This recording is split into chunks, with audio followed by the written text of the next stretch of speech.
The story began in an underground drainage of a certain town, without protagonist Kamuro Naoki doing his job as an exterminator, even after coming to another world. This time, he was cleaning the rat-like demon beasts called Masmaskal in this world. However, our protagonist just saw these beasts as normal rats and figured that taking their tails might be better to show the proof at guild. He cut off all the tails and put the rest of the bodies in a bag. Kamuro wondered where he should waste them, but the prior options were to incinerate these bodies, which he couldn't due to an aptitude for fire magic. Kamuro looked at the forest in front of him, and observing how dark it was, he recalled hearing stories of this forest being a place where new adventurers get killed by goblins or slimes. He wasn't crazy enough to take risk of fighting monsters, however. Kamuro figured it would be fine to dump the remains in the forest, and monsters would take care of the rest. So he throwed those rats away in the forest and ignored the sounds of monsters' screams coming a few minutes later. Kamuro thinks back on his life for a moment, about how he died in the previous world, and when he opened his eyes again, he ended up in this world. He couldn't understand what was happening around him in this world at first, but once he noticed it was all very similar to an RPG, Kamuro got used to it. And as for the reason why he was exterminating rats here was because he used to do the same job in his previous life, so Kamuro was just used to it more than anything else. In this world, when he joined the Adventurers Guild, it didn't take long for Kamuro to understand that he wasn't suited for a sword or the wand. At the port, adventurers hunt down water monsters, while the heroes fight against demon lords. Kamuro thought if there was a god who made heroes, he should have made a mistake in his selection by not giving Kamuro similar to those heroes. But either way, he was now making a living by killing bugs and insects, since after all, he was an exterminator who had yet to explore the mysteries of this world, along with meeting some lively bunch of people. Now, we go back to the previous day in the town where Kamuro lived. He used to go a lot to the place of an elder elf Camilla, who ran a drugstore. Her place was filled with various books and medicines, and Camilla was glad to have Kamuro come to take care of the pests. She was happy with his work, and Kamuro thanked her for the good review. He stated that he could also do the part of cleaning aside from extermination, so he did just that to make her place more vibrant. Camilla paid him 50 knots for the work, and Kamuro went off to look for something else he could do as an exterminator. When he was walking past the people, most of them were doing work as combat adventurers with knight armors and equipment. Kamuro wished he could have gotten other talent like that, but since he didn't get anything, he just got back to doing the extermination work. He wished he could get some basic materials in the amount he just earned in knots, which was known as the currency of this world. He decided to first find a place to stay for the night with the money he just earned. Kamuro went to the Adventurers Guild and lodging house beside it. This Adventurers Guild was nicer and bigger than the guild we have seen in any manga ever, and there were all sorts of facilities for the adventurers. So many of them roamed around here to spend their earnings. Kamuro brought the request document he took to clean Camilla's house, and the receptionist marked his request as completed. The receptionist, Irene, appreciated the good work he had been doing, after which Kamuro decided to check if there were any other requests he could do. But unfortunately, most of the requests in the board were either eliminating monsters or assisting in magical experiments. All of them seemed to be more suited for adventurers, so Kamuro knew he should look for something else since these were impossible for him. Before anything else, he considered that he currently has just 50 knots, and if he spends 20 knots for the stay-in, he would be left with 30. Then he heard some adventurers exclaiming to Irene if she was seriously telling them to go into sewers. Irene stated nobody else has been wanting to take that request in a long time, so this problem was getting more serious by each time. The adventurers replied they would rather take the job of eliminating slimes instead, as it was more suited for their skills. The adventurers took that job and left the place, while Irene was left sighing. Then Kamuro asked her if that request was something even beginners could do, and when she looked up at him, Irene recognized it was Kamuro Naoki. She informed him that the client of this request was the governor's office who wanted to get the multiplying Masmaskal eradicated from the sewers. Although the request would pay only 5 knots per head, Masmaskal were hard to deal with given their quick and nimble agility. Not only that, but they were roaming inside the sewers, and apparently the usage of any magic was banned inside there to prevent any accidents. Kamuro noticed that this Masmaskal actually looked like rays, so in the end it was just a rat extermination. So while Irene mentioned the harmful effect these rats could do by affecting the hygiene of town, Kamuro told her that he would like to take this request. Irene exclaimed to ask if he was really sure about taking this request, to which he simply agreed again to confirm. Irene thanked him for the help, while Kamuro stated it was fine since he was already looking for a job as well. Irene wished him good luck as he went to carry out the extermination. And now, in the present time, Kamuro was glad after completing this request. He killed those Masmaskals with the help of rat poison he made himself, and since it was 5 knots per rat, Kamuro earned like 500 knots for killing 100 of the rats at once. He figured that if he kept this pace, then his dream of having his own place wasn't far off. He was fired up and all motivated now to go and mass-produce more of the rat poison to deal with more rats later on. For that, he went to Camilla's place and asked her to sell him all the poisonous plants she had in stock. Camilla told him it would be 100 knots, which was too expensive for him, so Kamuro requested her to give him some discount on it. Kamuro looked back on her place, then Camilla offered him. If he could come and clean her place occasionally, then she would sell these for 10 knots to him right now. Kamuro was extremely grateful for her consideration, so he held her hands out of excitement, which actually made Camilla feel shy, and even if she felt warm from his hands, she shook off his hands from hers. Kamuro asked her if something was wrong with her, since her face was all red, to which Camilla replied it was nothing, and he should leave now that his work was done here. After that,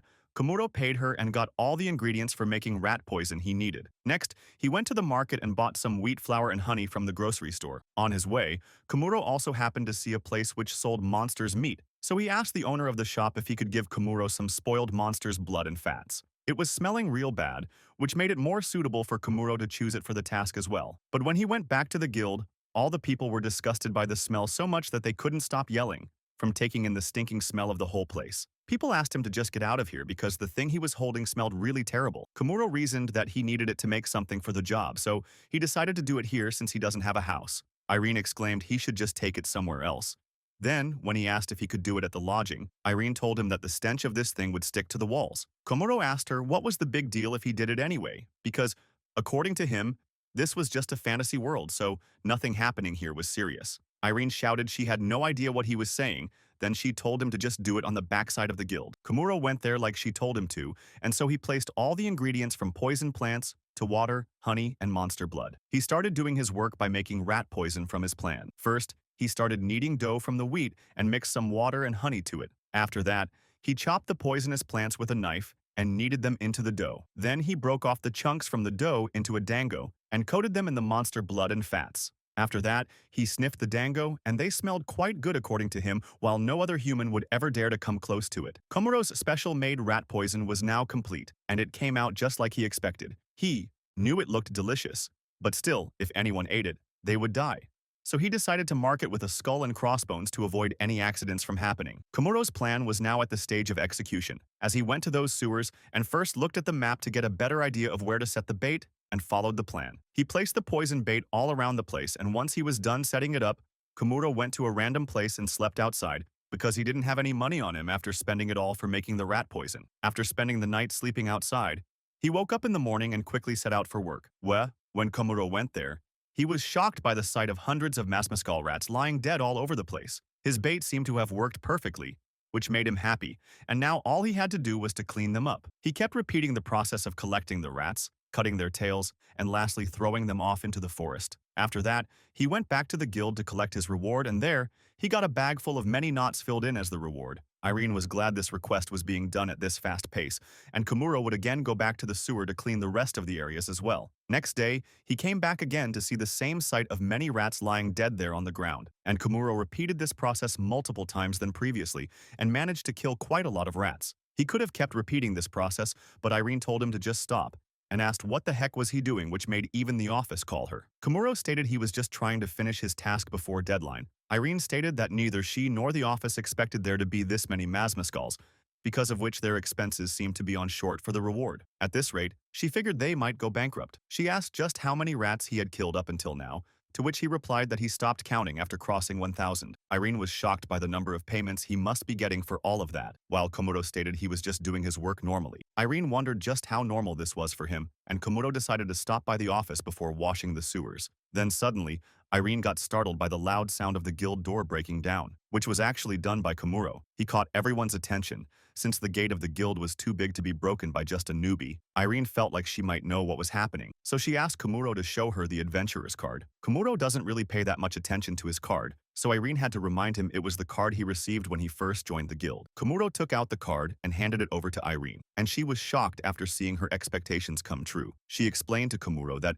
when people level up suddenly, they would break things accidentally because of being unaware of their own strength. But even if that was the case, the level of Kamuro was just too rapid of a growth, as he was now a level 38 adventurer. This much growth was really impossible, considering that he was just level 2 a few days ago. Kamuro told her that he was just throwing dead masmascals that had ingested poison into the forest, so those monsters must have eaten them. That could have been the reason behind it, but still this rapid growth was just unexplainable from doing only that. Whereas Kamuro was a little fazed by how excitable this beast woman Irene was. Then Irene told him to keep quiet about his leveling method, because if it gets out, then it would cause a huge riot amongst people. Kamuro asked her if level 38 was considered high, to which she replied that wasn't the main problem, but it was that levels were something that one have to raise by training their body and mind on a daily basis. While Kamuro was like a cheat, she informed him that, according to the legend, the level of the hero who defeated the Demon King was 55.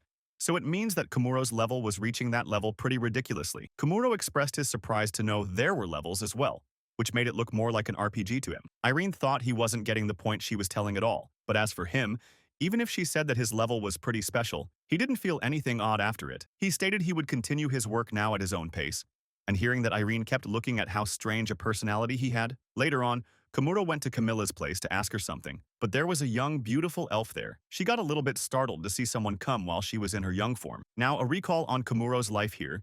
He was sent to this world after death, and now he wished to continue living as he did before, as an exterminator and cleaner. He was unaware of what he was going to confront the next day, on a new extermination. On the night of the next day, Kamuro was writing his journal like usual, and he added his new experiences in it today to keep a memo on things to remember. He wrote that exterminating Masmascals have earned him enough to last for a while, so he asked Camilla to let him rent the second floor of her shop since it was empty. He had gotten a grasp of the leveling up system, along with skills. At that time, a girl named Sarah entered his room, and Kamuro seemed to have met her that day, but he wondered why she suddenly started stripping down to underwear in front of him. Kamuro was feeling a little nervous, while Sarah tried to get closer to him with clearly some mind-melting thoughts in her brain. Kamuro tried to get her to wait, but she insisted on spending the night with him the way she wanted, because after all, Sarah was a slave who offered her life to Kamuro because he saved her and earned both her heart and body, which belonged to him now. Kamuro was having a bit of trouble trying to keep himself controlled against these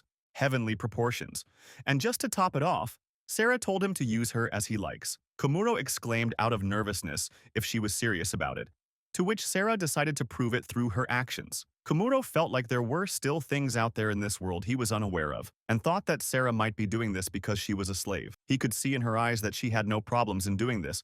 But now, we would get to know just how Kamuro got himself in this predicament from the start of this day. The day began with Kamuro taking up on a task where he had to confront many spirits and ghosts. Kamuro didn't expect he could exterminate them as well until he tried to spray them with a high-quality recovery potion. It worked greatly, and he managed to finish this request to exterminate ghosts in the guild. Irene thanked him a lot for the help, as these ghosts have been doing some real nasty things, including harassing her. However, she was surprised as well to see he managed to get those high-quality potions, since they were very expensive. Kamuro replied that the potion and the spray were actually self-made by him, as he had raised his pharmaceutical and compounding skills to make this high-quality potion. He also picked up a detection skill, which displayed a map that showed the position and threat level of the living things around his area. He managed to achieve all these through a better understanding of the mechanics of this world, eventually getting the recovery properties effective against the ghosts as well. He has recently begun to enjoy this world, after having learned skills like fire magic, mathematics, and language through the skill points he got on leveling up. Kamuro couldn't help but laugh, noticing how frugal he was. And while checking skills, he noticed that the reason he could communicate easily with others was his language skill. Now that his work was coming along just fine, he was relieved that he didn't have to worry about dying on the street anymore. He was happy to be living above Camilla, and whenever it was anything, she would inform him about it. So the following day, she informed him that someone came to see him. Kamuro wondered who it could be to visit him, and when he went down the stairs, he saw it was Irene from the guild. He mentioned not remembering taking any requests from the guild. Then she told him that it was a sudden request, or more like a favor, since this request couldn't be completed by anyone except for him. He told her to wait until he got back from the bathroom. When he got back, Irene informed him that this sudden request was to exterminate a swarm of Vespa hornets nesting at an abandoned house. Kamuro remembered these were bee-like monsters, as he saw them in the encyclopedia borrowed from Camilla. Irene agreed that was right, while Camilla was proud to take the credit for not only getting to live, but also to gain knowledge while he was living with her. She was currently in her cute, young girl form, and the old lady Camilla from before was the same person. It was just that Camilla used to stay young when she was not on working hours,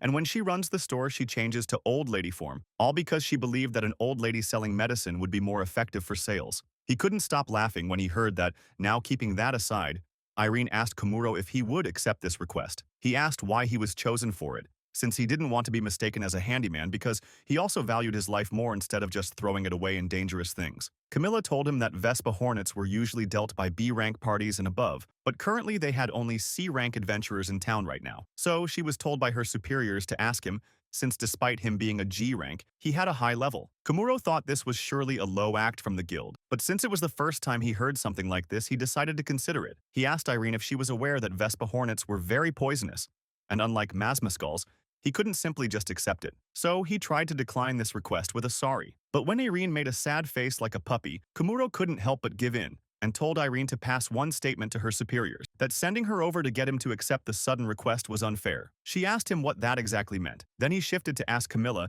if she could make some kind of anesthetic that would work on hornets as well. After that, Irene thanked him for accepting this request, and he told her it was fine since dealing with hornets was also a part of his job. He got right back to his work on preparing for this extermination, and mentioned to Irene that in return, he wanted a favor from her. And after she heard what the favor was, she told him that won't be a problem for her to do at all, and felt a little shy replying to it. So he asked where this Vespa-nested house was located, to which she replied it was in a forest by the outskirts of town. Kamuro noticed that location was in the same direction of the sewers, and so he used his detection skill level max, and in just a moment, all of the town's locations, people, and even the positions of living things, based on their threat level, appeared on the map above Kamuro. Irene speechlessly kept observing him, until Kamuro also added that he located hornets, which were quite many in numbers, and there seemed to be 3 green dots as well, which meant there were some people in that location also. Whereas Irene and Camilla were completely shocked to see that he just used a detection skill just now, which allowed him to even see the ruins from this house.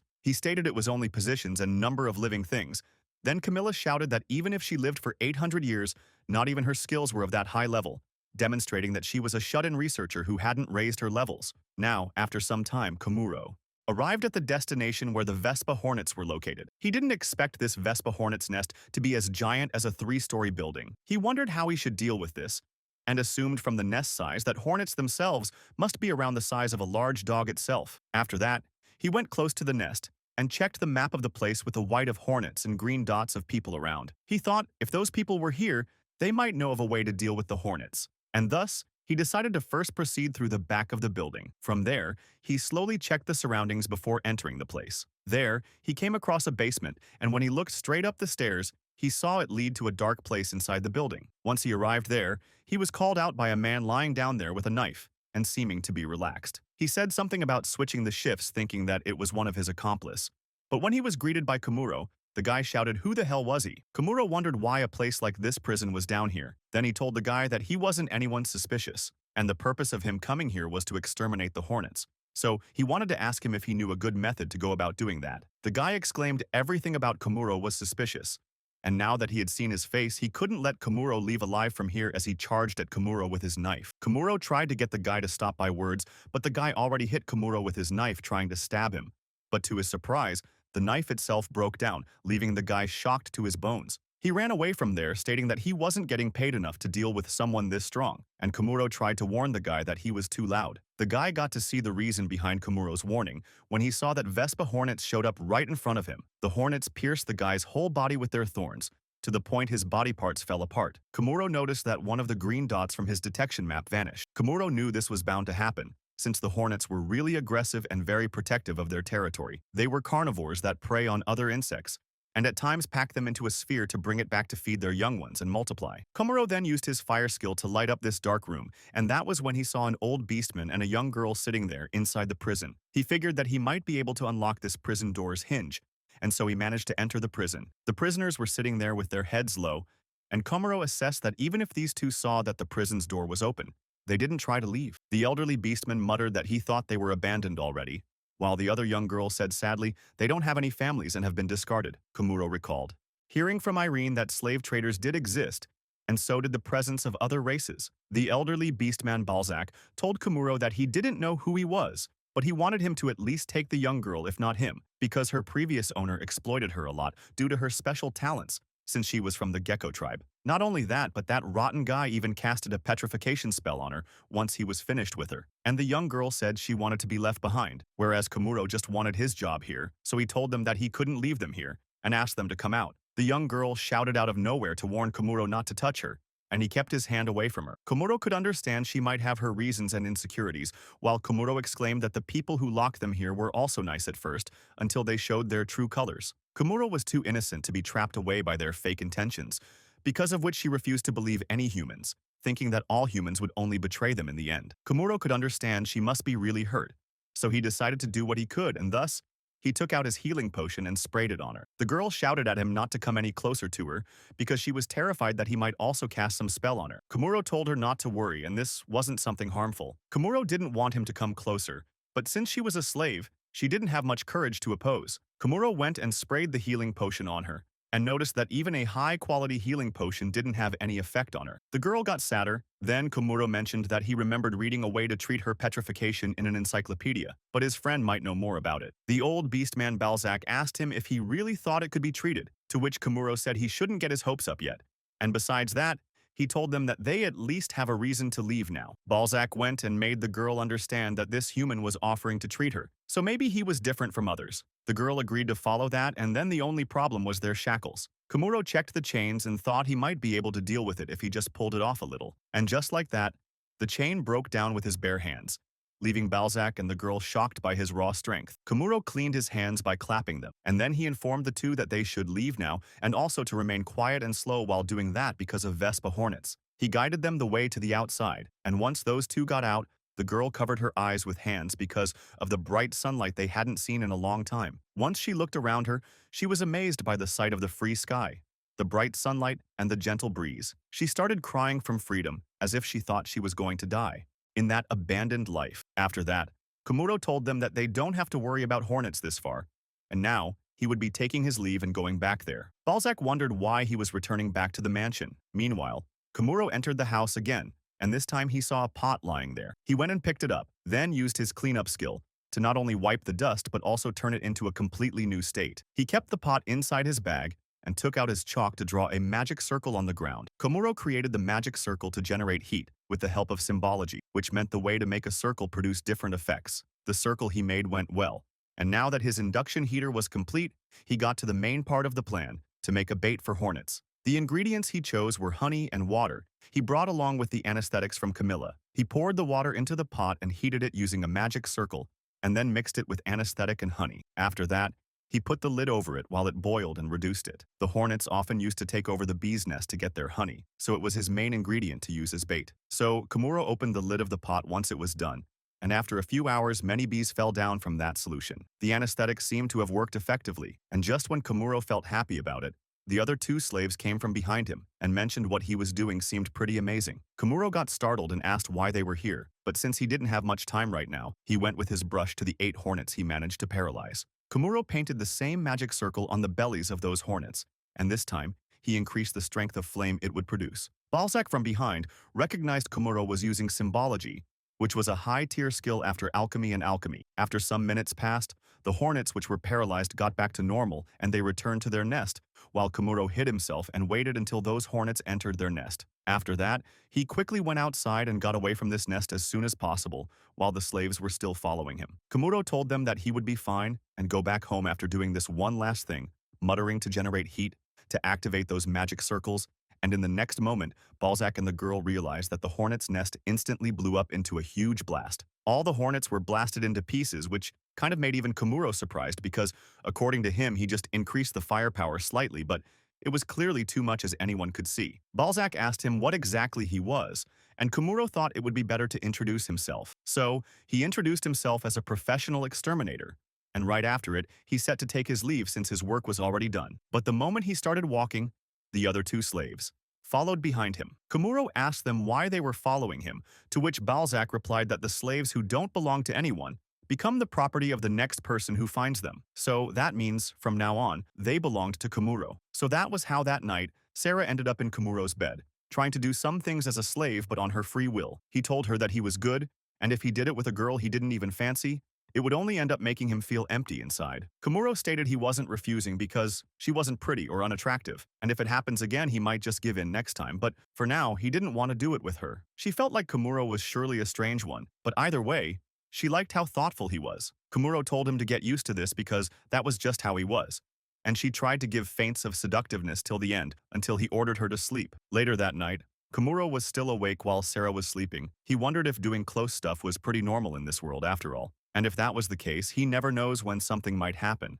and he would just give in to these morals. But if that happened, Kamuro thought it might make him a loser. Then Sarah asked in sleep what was a loser. After the Vespa hornet extermination, Kamuro told them even if both of them belonged to him now, he would just release them if they were in servitude. Sarah and Balzac clung to him while beginning to take them along. Kamuro didn't know what he should do in a situation like this because his own life just got stable, and it was impossible for him to take two more mouths to feed at this point. He started walking again, leaving them dejected, but after some steps, he felt heavy because at this rate he might regret leaving them. So, Kamuro took his newly gained slaves back to his house at Camilla's place, and before entering, he used his clean magic to remove all the diet on their body. But even though Camilla saw that he brought some slaves, she screamed angrily, and as he planned, Kamuro learned from her how to remove the petrification. Kamuro guided those two to his room and asked them to take a seat, after which, he took a needle since according to Camilla, touching the affected area with a needle soaked with high-quality potion should be enough to remove the petrification. After that, Kamuro managed to remove all traces of petrification. Then Kamuro noticed some scales were still there on her ears and thigh. She told him that these scales were actually a special trait of her gecko tribe, which makes it easy for them to blend into the night. Suddenly, Camilla got emotional, and to Kamuro's surprise, she sat down and lowered her head on the floor to thank him for treating her. She requested Kamuro to allow her to serve by his side forever. Kamuro brought these two just because he couldn't leave them there. However, he told them clearly that he couldn't manage his own work life with those two together. Sarah requested him to kill her right now if that was the case, and he didn't expect it to be this grave. He learned from Balzac that those two had nowhere to go, and because they had slave seals, it was also hard for them to find jobs like that. Kamuro wished he could do something for them, so he told them they could serve him for now if they feel that way, but he didn't like being stiff and formal, so he wanted to be addressed casually. Now with things decided, he introduced himself to both of them properly, and Balzac followed up with his introduction along with Sarah being the next one. However, Kamuro reminded Balzac it was formal of him before, so Balzac quickly changed his manner and greeted him casually. He expected Balzac to be quick to understand and adapt since he was a veteran, but there was still a problem with Sarah, who exclaimed to Balzac to not dare speak so casually to their master. Kamuro told her that she should learn something from him as well, so she had to agree with it. Sarah replied with a cute okay, and stated she wasn't sure how long she would be in his care, and until then, she would remain in his care. Kamuro told them that they should now go shopping, and the three went out to the market streets with various stalls to shop from. There, Kamuro took his slaves to a clothes shop and got them a pair of fitting clothes, since the previous ones were tattered. Balzac and Sarah were loud stating they couldn't possibly accept such great clothes for slaves like them. Kamuro told them not to mention it, since these were second-hand clothes. He told them to make sure to let him know if there was something else they wanted. They could speak to him. Balzac accepted his words, and so he took an item for himself, for which Sarah shouted at him for being so casual again. Kamuro told her it was no problem, and asked if there was something she wanted as well. Sarah puffed her cheeks, saying she was good, and mentioned that people would make fun of Kamuro if he spoils his slave. Kamuro figured that she didn't have any intention of leaving servitude. Then he saw some hair ribbons for girls, and asked Sarah to come close for a bit. He tried a ribbon on her hair and said it looked really good on her. She was like, she couldn't accept something like this, but Kamuro wished she wouldn't have been this formal. So he told her if she didn't like it, she could just toss it anywhere. Sarah couldn't help but keep it since she liked it in reality. So next she heard him talking about eating somewhere before heading home. She again exclaimed that servants should not eat with their master. Then again, he asked her to just loosen up. Kamuro and Balzac went ahead to eat, and he gave a heads up to Sarah that they were leaving now. She quickly followed them, and the day went peacefully like that. Next day, Kamuro was at his house, and Balzac went to wake him up and inform that Irene from the guild had come to see him. Kamuro wondered what she might have come here for now, and when he went downstairs, everyone was sitting there, and Irene wished morning to him. He noticed that Sarah seemed a little surprisingly upset, and glaring at Irene for some reason. He asked Balzac quietly what was going on, to which he replied that Sarah was in a bad mood because she found out that Irene and he had a promise to go on a date. Now, Irene expressed she was glad to hear those two slaves seemed to be going well, except for the Sarah show, as obviously acting weird because she liked Kamuro. He stated that was kind of worrying for her future. Then he mentioned to Irene that their date was 3 days later, so it was still time. Irene told him she was actually here with another request, which was to collect the remains from the cemetery near the ruins where the nest was. Irene informed him that the government wanted to make sure there were no remains left, so he got an idea to finish this remaining part. He told Irene if that was the case, he would like to let Balzac and Sarah do it since they could prove to be useful with Sarah having appraisal skill, and Balzac with a good nose. They were surprised to be recommended for some job. Then Irene asked them if a slave would be able to do it. Sarah admitted she could do something like that, but wanted to confirm Kamuro if he was sure about it, since slaves were supposed to be by their master's side, and he told her that he had something else to take care of with Irene so it would be fine. After that, he sent off those two to the work, and Sarah was really fired up to get it done. After that, Kamuro said to Irene they could talk while having a walk. She stated it was surprising when she heard him asking for a date in return for the favor, and asked what he wanted her to do for him. He told her it was because she seemed to be knowledgeable, and he wanted to know more about this world. Irene was surprised to hear about him not knowing anything about this world, and after signing, she informed him this world was called Sarasophia, and the surface of their planet was a hemisphere with an edge of this world. Kamuro got a little bit of idea how it might be like an Earth, but horizontally cut in half. And the town they were currently in was called Kubenia, which was located so outside the mainlands that it was also known as the Abandoned Land. However, it was peaceful here because there were no wars. But it always took long for any information from the outside to come here. That was all she knew about here, and this was more than enough for him. Kamuro wondered what the outside world might look like. Back in his previous life, he used to have TV and smartphones which made the information easily accessible, and he didn't actually miss those gadgets or lifestyle, but he wished to know a little more about the outside world. He wanted to know what else was there to see, and just where he was walking towards, because if he didn't, it wouldn't be any different from being imprisoned in a cell, like Balzac and Sarah were. As he walked, he wondered if the god who sent him here was looking at him right now, the same way he was looking at those two from the other side of the cell. He kept watching up in the sky, wondering just how vast this world might be if this god was still looking at him. But not wondering about it for long, he got out of his imagination, and Irene asked him as well if there was anything wrong. He told her it was nothing, and asked her to let him know if there were to be any good jobs for them. She replied it would be quite difficult since they weren't adventurers, while them being slaves would also be a hard part for employers to just accept them. Then she recalled there might be a job they could do after all.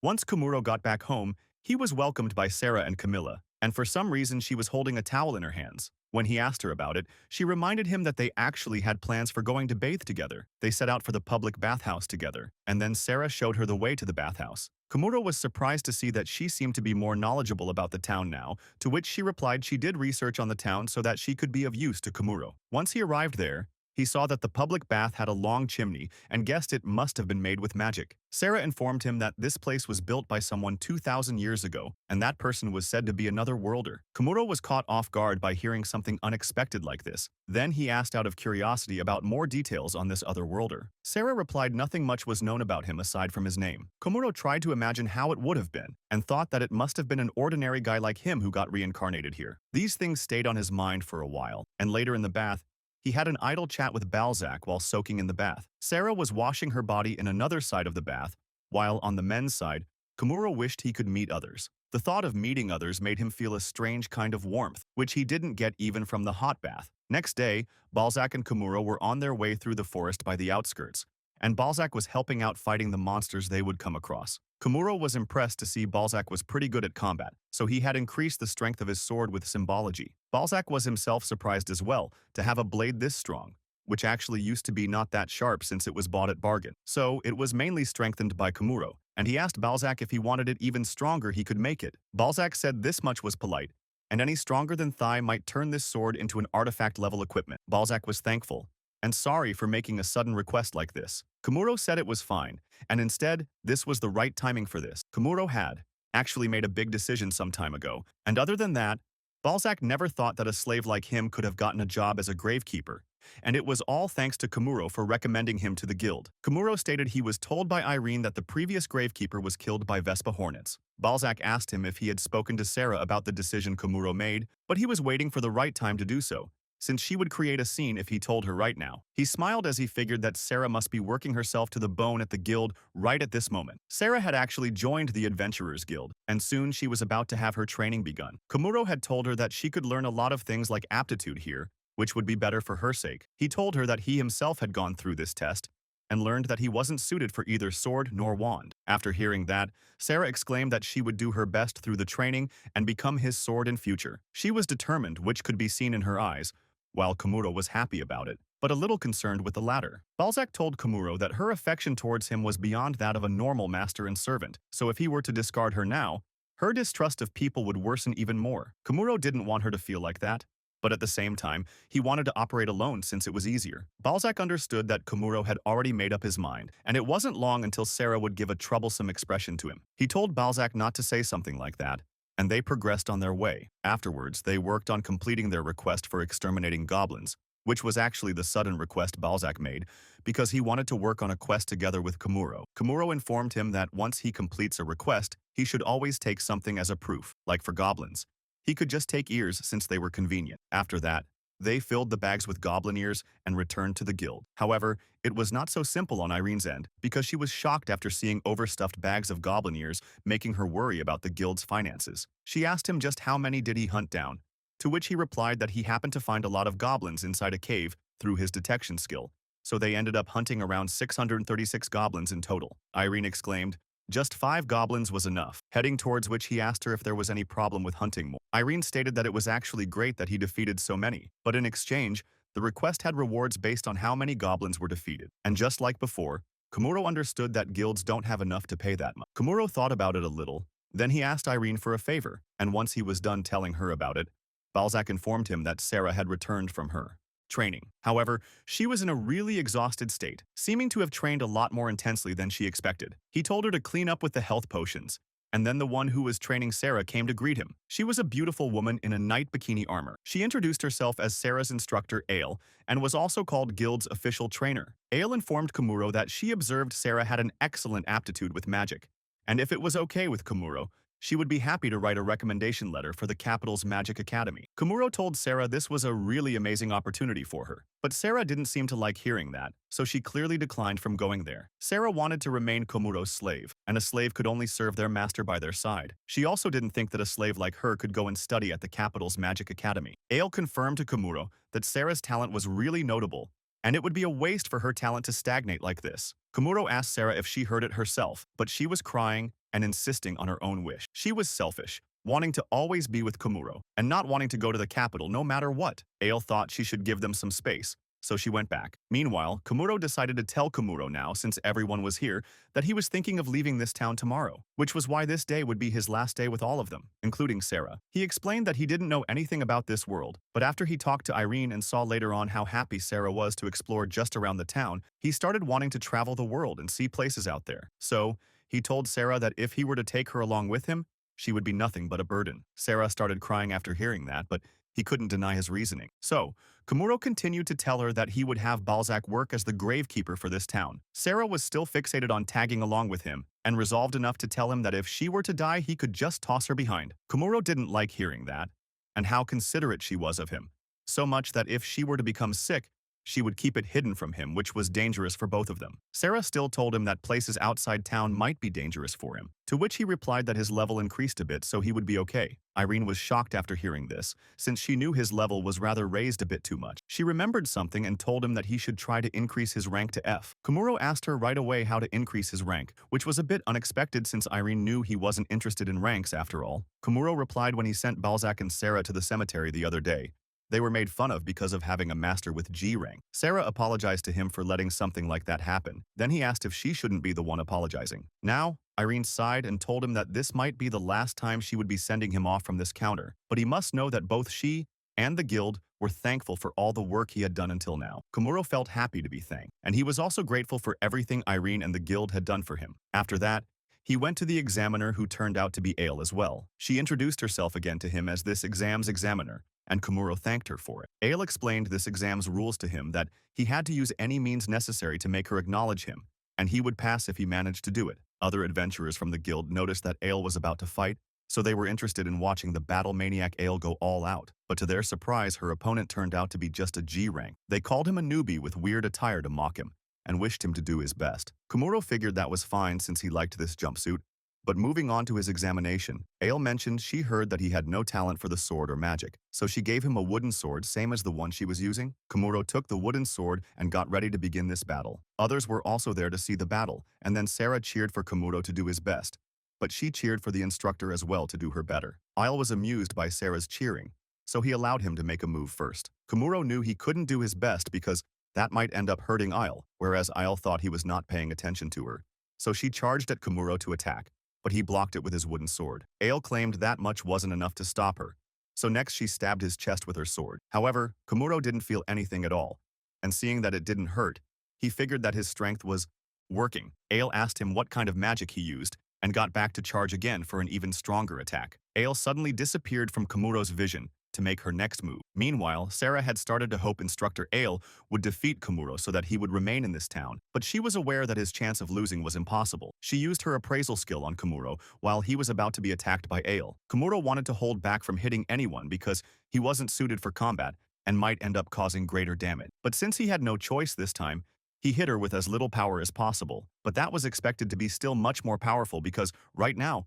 Kamuro was level 70. Ale didn't expect he was this powerful, so she fainted from the powerful hit and fell on the ground. Kamuro tried to ask her if she was all right, while each of the spectators were left shocked to see Kamuro just one-hit the instructor and they couldn't see his movements at all. Irene figured Kamuro had become stronger yet again, and in some minutes Ale opened her eyes and realized that she had lost. Kamuro asked her if he got a passing grade, to which she agreed he indeed ranked up successfully while making a sad face and went from there. Kamuro wondered if he did anything bad, while he looked at her. In the next moment, Sarah came and hugged him while crying and declaring that she didn't want to part with him. But Kamuro smiled knowing he needed to go. Later that night, he held a feast for everyone to celebrate his last night in this town, and at that time everyone drank and ate to their heart's content, including Sarah. Once the party was over, they went to bed, and next morning at the town entrance gate, Kamuro was ready to leave. He thanked everyone for seeing him off so early in the morning. Then Sarah mentioned he didn't seem to be all right. Kamuro was a bit too drunk from last night, and this was the same case for Camilla and Irene themselves. His farewell was surely done with great pukes of the party. Then Irene told him that the expenses for Sarah and Balzac would be paid by the amount that the guild owes him. He thanked Irene for listening to his request. Then Kamuro gave Camilla some money in a pouch for the rest of the rent, and a thanks for the times she had taken care of him. And lastly, he wanted Sarah and Balzac to be released from their slave seal, so he asked the two to show him their seals. He asked Camilla how to release it, so she told him that he simply needs to declare them released, and that would be done. Kamuro followed up with those instructions, and the slave seal on both of them disappeared. Kamuro thanked those two for all the hard work, and Sarah stated that she still didn't want to be separated from Kamuro. Kamuro told her she was being persistent, to which she reasoned that now she was not a slave anymore. She had the freedom to choose who to follow. Kamuro told her if she did that, he wouldn't ever talk to her because he also had the freedom to do so, making her all troubled and panicked. But it was clear that he was just kidding, and politely told her next that he couldn't bear the weight of another person's life. He told Sarah about an idiom he was fond of, that one should treasure every encounter, since it won't recur. It means that a person may never know when they were meeting their friends or any person for the last time, so they should treasure those encounters while they last. He believed and liked this kind of lifestyle, which was why he requested Sarah to respect his wish. Camilla asked him if he remembered how she got mad when he brought those two slaves, and mentioned that his idiom might have a good meaning related to it. But from her point of view, what he was doing right now might be the same as other slave traders who discard slaves when things get bad for them. And if he wanted to be alone, then he should have freed them before anything else. Kamuro felt a little troubled when he realized that he should have done that, so he exclaimed at Camilla for being unnecessarily sharp at times like this. Irene told him that it usually takes 7 years to graduate from the magical academy, but if Sarah were to skip grades, then she might be able to complete it in 2 years. Kamuro told Irene to not say things like that.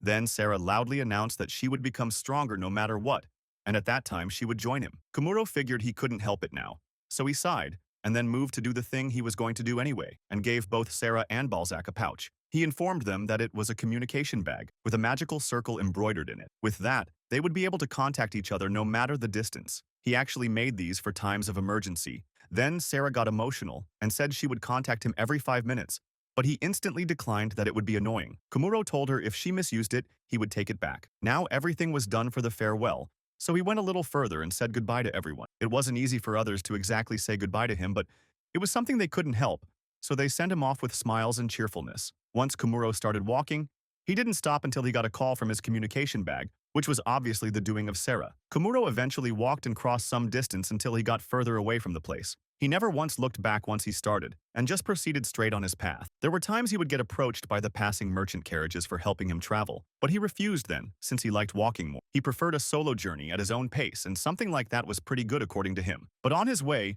Kamuro came to notice through his detection skill that he was being followed by something invisible behind him. So he decided to make a small magic circle with symbology, and decided to set up an ivy trap to catch them. Soon, he heard a voice coming from behind, which meant that the trap was successful, and when he went to check up, he didn't expect Ale the instructor to be the one to follow him. She was trapped in vines, and he asked what she was doing out here by following him. She replied that she had already resigned from her post at the guild, and now she was just an adventurer. Kamuro asked her what she wanted from him, to which she replied it was obvious that she wanted a rematch against the man who defeated her in a single blow. She claimed that she was a famous warrior, but before she could complete her sentence, the vines gripped tighter on her body, making her beg Kamuro to get them off her. He told her that he wasn't interested in any duels, and the magic would wear off by itself in a while, so just bear with it. She asked him if he was really a demon to be this cold, to which he replied that he had no interest in strength or anything. It was just his levels which raised quickly due to the nature of his job. She didn't know about what his job was, to which he replied that he was just their friendly neighborhood pest exterminator. She couldn't believe that a pest exterminator could be this strong, and misunderstood that he was talking about monster extermination instead. He told her that she should go back,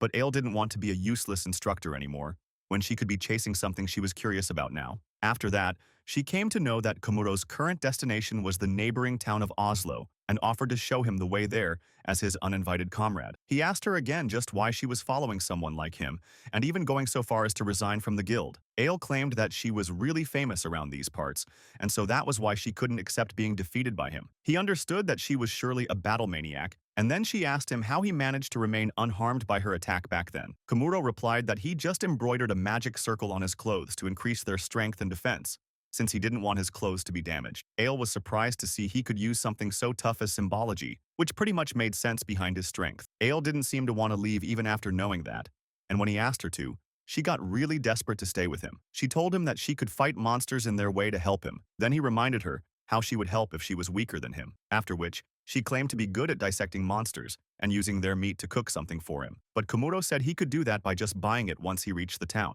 Ale's disappointment was clearly visible on her face, and if that was the case, she muttered that if he wanted, she would even offer him some service at night. She figured it might work out since she was confident in her body to pleasure him in various ways, and thus, she begged him again to let her become his comrade. Kamuro was really sure now that women of this world know no bounds at all, so he told her to put her thoughts on hold and she could help in combat and dissection for now. He knew that she would tag along no matter what he said, so he would wait until the right time to get rid of her. After walking for a while, they arrived at the town of Oslo. Kamuro observed this town didn't seem that much different from the previous one. Then Ale informed him that was the case only in terms of appearance. He wondered what she meant by that. Then Ale told him they should go and sign for an inn first. Kamuro had something to say about it, that he actually spent all his money on Sarah and Balzac, so he was all broke right now. After that, they went to the Adventurers Guild of this town. Ale mentioned she could have lent him some money if he was short on cash, but he replied that helping Sarah and Balzac was something he wanted to do with his money, so now he wanted to be responsible and earn by himself to make more. Ale stated she would be taking some quest in advance for herself, and there she saw a request for hunting field boars, whereas Kamuro wanted to pick something that F ranks could accept and cover the fees for. After he looked at several requests there, he came across one which piqued his interest. Ale was at the reception to register for the request she took, and after seeing her B rank, the receptionist approved her to go on that request. Kamuro was impressed to see Ale was actually a B rank. Then she asked Kamuro if he would like to raise his rank, since it would widen the range of selection of quest. Kamuro claimed he wasn't good with dangerous quests, so he wanted to pick something safer. Then the adventurers in the guild recognized Ale from her famous nickname as the Sword Demon Ale, with her signature bikini arm. Then Kamuro submitted his request at the counter and told his rank F to the receptionist. The adventurers around the guild started laughing at Kamuro's rank F, despite him standing beside Ale. They were commenting all sorts of things on him, but Kamuro didn't care about it at all, and Ale told him again that he was getting laughed at because he wasn't raising his rank. He told her it was fine, since it happens often. Then Kamuro asked him if he was really okay with being made fun of. Then her eyes fell upon the request he chose, which was to exterminate the bug roach infestation at the estate of a slave dealer. Ale exclaimed that he won't be getting even noticeable experience for defeating them. He told her that his goal here was to just cover the inn fees, so it didn't matter, but it was still not worthy according to her. After hearing that, other adventurers burst into laughter that accepting a request like that was surely a joke. Ale didn't like others running their mouths, and he told her it was fine. Ale couldn't let that slide. Then Kamuro reminded her that his job was extermination of pests, so he clearly couldn't fight with swords or magic like her, which was why doing this request was fine with him. He smiled to reassure her it was okay, and Ale could feel a sense of satisfaction from his smile. After that, both of them went on their own quests, with Kamuro arriving at the estate of the slave dealer. There, he was welcomed by an old maid named Tell, who was assigned to guide him the way inside this place. He happily followed after her to begin a new quest with new experiences. Recalling back on his life, Kamuro remembered that he was chosen by God to reincarnate in this world, and here, he chose to do the same job of cleaning and exterminating pests. He came to learn about other worlders like he might be out there, and thus he decided to go on a journey to explore the world, hoping to come across one of them. And to do that, he had to part with some important people he made in this world, and on his way he would get to know many more people and cherish those encounters with them. Now currently he was on his quest to clean the bug roach, a very fast-moving pest with a black lustrous body. In simple words, for him it was just a cockroach. When he went and checked the mansion, the first impressions were on how huge it was, with being 3 stories high, and Tell asked him if he could start the cleaning and extermination immediately. He noticed that most of the houses in this world were made using wood and stone, just like this slave dealer's mansion. He figured that the wood of these houses might rot, and the stone would crumble, leading the bug roach to find its way in and started to propagate inside the walls. He used his detection skill to check the whole house, and to his surprise, the whole house was filled with bug roach hidden all around and inside the walls. He entered the house and Tell informed him everyone he see around here were all slaves including herself. So she asked him to refrain needless contact with anyone. Tell was like the head maid of the house. Do everyone asked her what to, and she would get work done by everyone. After that, she went to her busy master, and after calling him a couple of times, he replied what was it. But when Tell informed him about the cleaner arrival, he just told her that he was busy so he leave it to Tell. Tell obeyed her master while her master wondered why their slaves weren't selling these days. Kamuro noticed that Tell's expression didn't shift even after that sudden order, which showed how dignified she was. He now wanted to get started with his quest, and after examining for some time, he went back to the guild. He met Ale in the dining hall of the guild, and they talked about their quests, with Kamuro coming back early to form a plan for how to complete this quest. She noticed that his bag was full, so her battle mind could only think it might contain some spoils of war. She excitedly took the bag without asking, and when she opened it, some weird things were kept in it, from the glue trap for small pests and others. Other adventurers screamed after seeing those weird and dirty things, and Isle quickly blamed Kamuro for not leaving things like this on the dinner seat. He exclaimed that she was the one who opened it without permission to blame. Next morning, the sun rose in the morning and Kamuro went straight to do his job. He already learned from yesterday's investigation that the mansion was filled with 2 things, bug roaches and masma skulls. So, he brought the rat poison and glue traps to deal with both. The more troublesome were the bug roaches, so he used detection skills to check the roaches' locations. They were spread all over the mansion, so he figured he would need something on a large scale. He asked Tell for a few things he needed to get rid of all the roaches, for which first he would need to chase them down to the lower floors. Tell agreed he could choose any method from the 3rd floor to the ground floor, but Kamuro stated he would need to clean to the very roots where they come from. That means the basement. Tell firstly told him there was no such basement here, but when he told her that would mean going against what her master wanted, she agreed to show him the door to the basement. The basement was lined with prisons and slaves all around. She warned him to see where he steps, because there was a chance that he might get attacked if he gets too close to the slaves. Kamuro figured she was right about him having to be careful, since they couldn't do to those slaves because they were precious goods for a slave dealer. So that was also why Tell must have tried to ignore his question about the basement, since if anyone requests to enter here, they would surely become suspicious in the eyes of the slave dealer. He figured he would need to be careful now.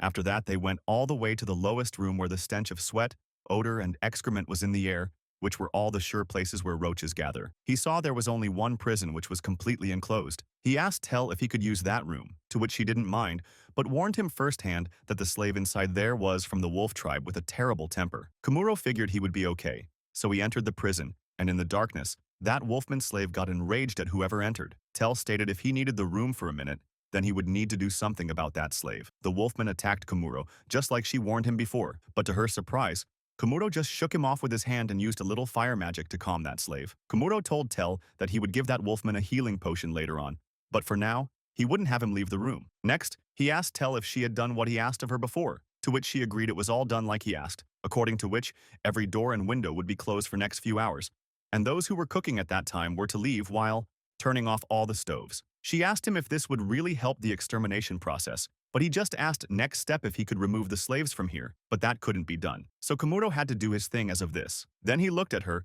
as if he wanted her to leave, so he directly alerted her that this room would soon be getting very noisy, so she should leave. Tell told him that she was fine, and it was part of her duty, whereas Tell was actually having doubts on Kamuro, thinking that he might be a spy sent by one of their rivals, considering that he was too sharp and strong for an exterminator. She couldn't speak anything odd or chase him away due to contract, but she at least wanted to make sure to watch every single move of his. After that, Kamuro made a small induction heater through symbology and took out a small box and placed it on the circle. Tell asked him what was going to happen now, but Kamuro was too focused on his work that he just ignited the magical circle. He had made circles all around the house, leaving no place unchecked, and once they ignited, The small boxes kept on magic circles released smokes with a slight blasting noise. Tell was scared after hearing explosions coming from the above floors and asked what the hell did he just do. He answered that he just made some smoke, which was made from the same medicine used in rat poison and glue trap, after which he set up one of these boxes containing that medicine and a magical circle in every room. And now, Kamuro just ignited every single one of them except for the one in this room. In short, it was an insecticide he made himself, and the reason for it being in smoke form was because it could reach anywhere since it was a gas, and made it effective even for small pests like bugroach. She asked him if he could really defeat monsters with just smoke, then he asked Tell to put a cloth on her mouth quickly. He told her that he could have done so, but since he needed to have proof of extermination and show it to the guild. To make her understand what he was trying to do here, he asked Tell what she would do if whole house was on fire, except for one room. Tell replied she would run with all her might and evacuate to that one room. And just then, she got the concept that Kamuro's main plan was to force all the bug roaches in this house to gather in this room they were currently in. The bug roaches came quickly to this room, and soon, it was full of thousands of bug roaches around everywhere. Kamuro quickly used his detection skill and saw that now all the bug roaches have gathered in the basement. So he used the final ignite, and it killed all of them in just one go. He told Tell that this smoke was non-toxic in small amount, but if taken in too much it could be dangerous. He asked Tell if she was okay, but to his surprise, Tell already fainted while standing there at the same time. He figured that he should carry her out for him here, and so on the next day, Kamuro left an AE carriage early morning. He thanked the carriage driver for picking up him and his friends, to which the driver said it was fine since he was going to next town either way. Meanwhile, Ale was laughing at him continuously, exclaiming he was surely not just a normal person. The reason for her laughs was the story that happened with Kamuro, and from a third person's perspective, it looked like an adventurer who left for a cleaning job came back with a maid. Kamuro replied it couldn't be helped because the dealer didn't have enough cash to pay for the task. He was shocked to see just how many bug roaches were there in his house, so according to 2 knots per roach, the final payment was turning out to be 2,000 knots. The slave dealer was left speechless, so he politely asked him if he were interested in slaves by any chance. Kamuro replied he wasn't like that.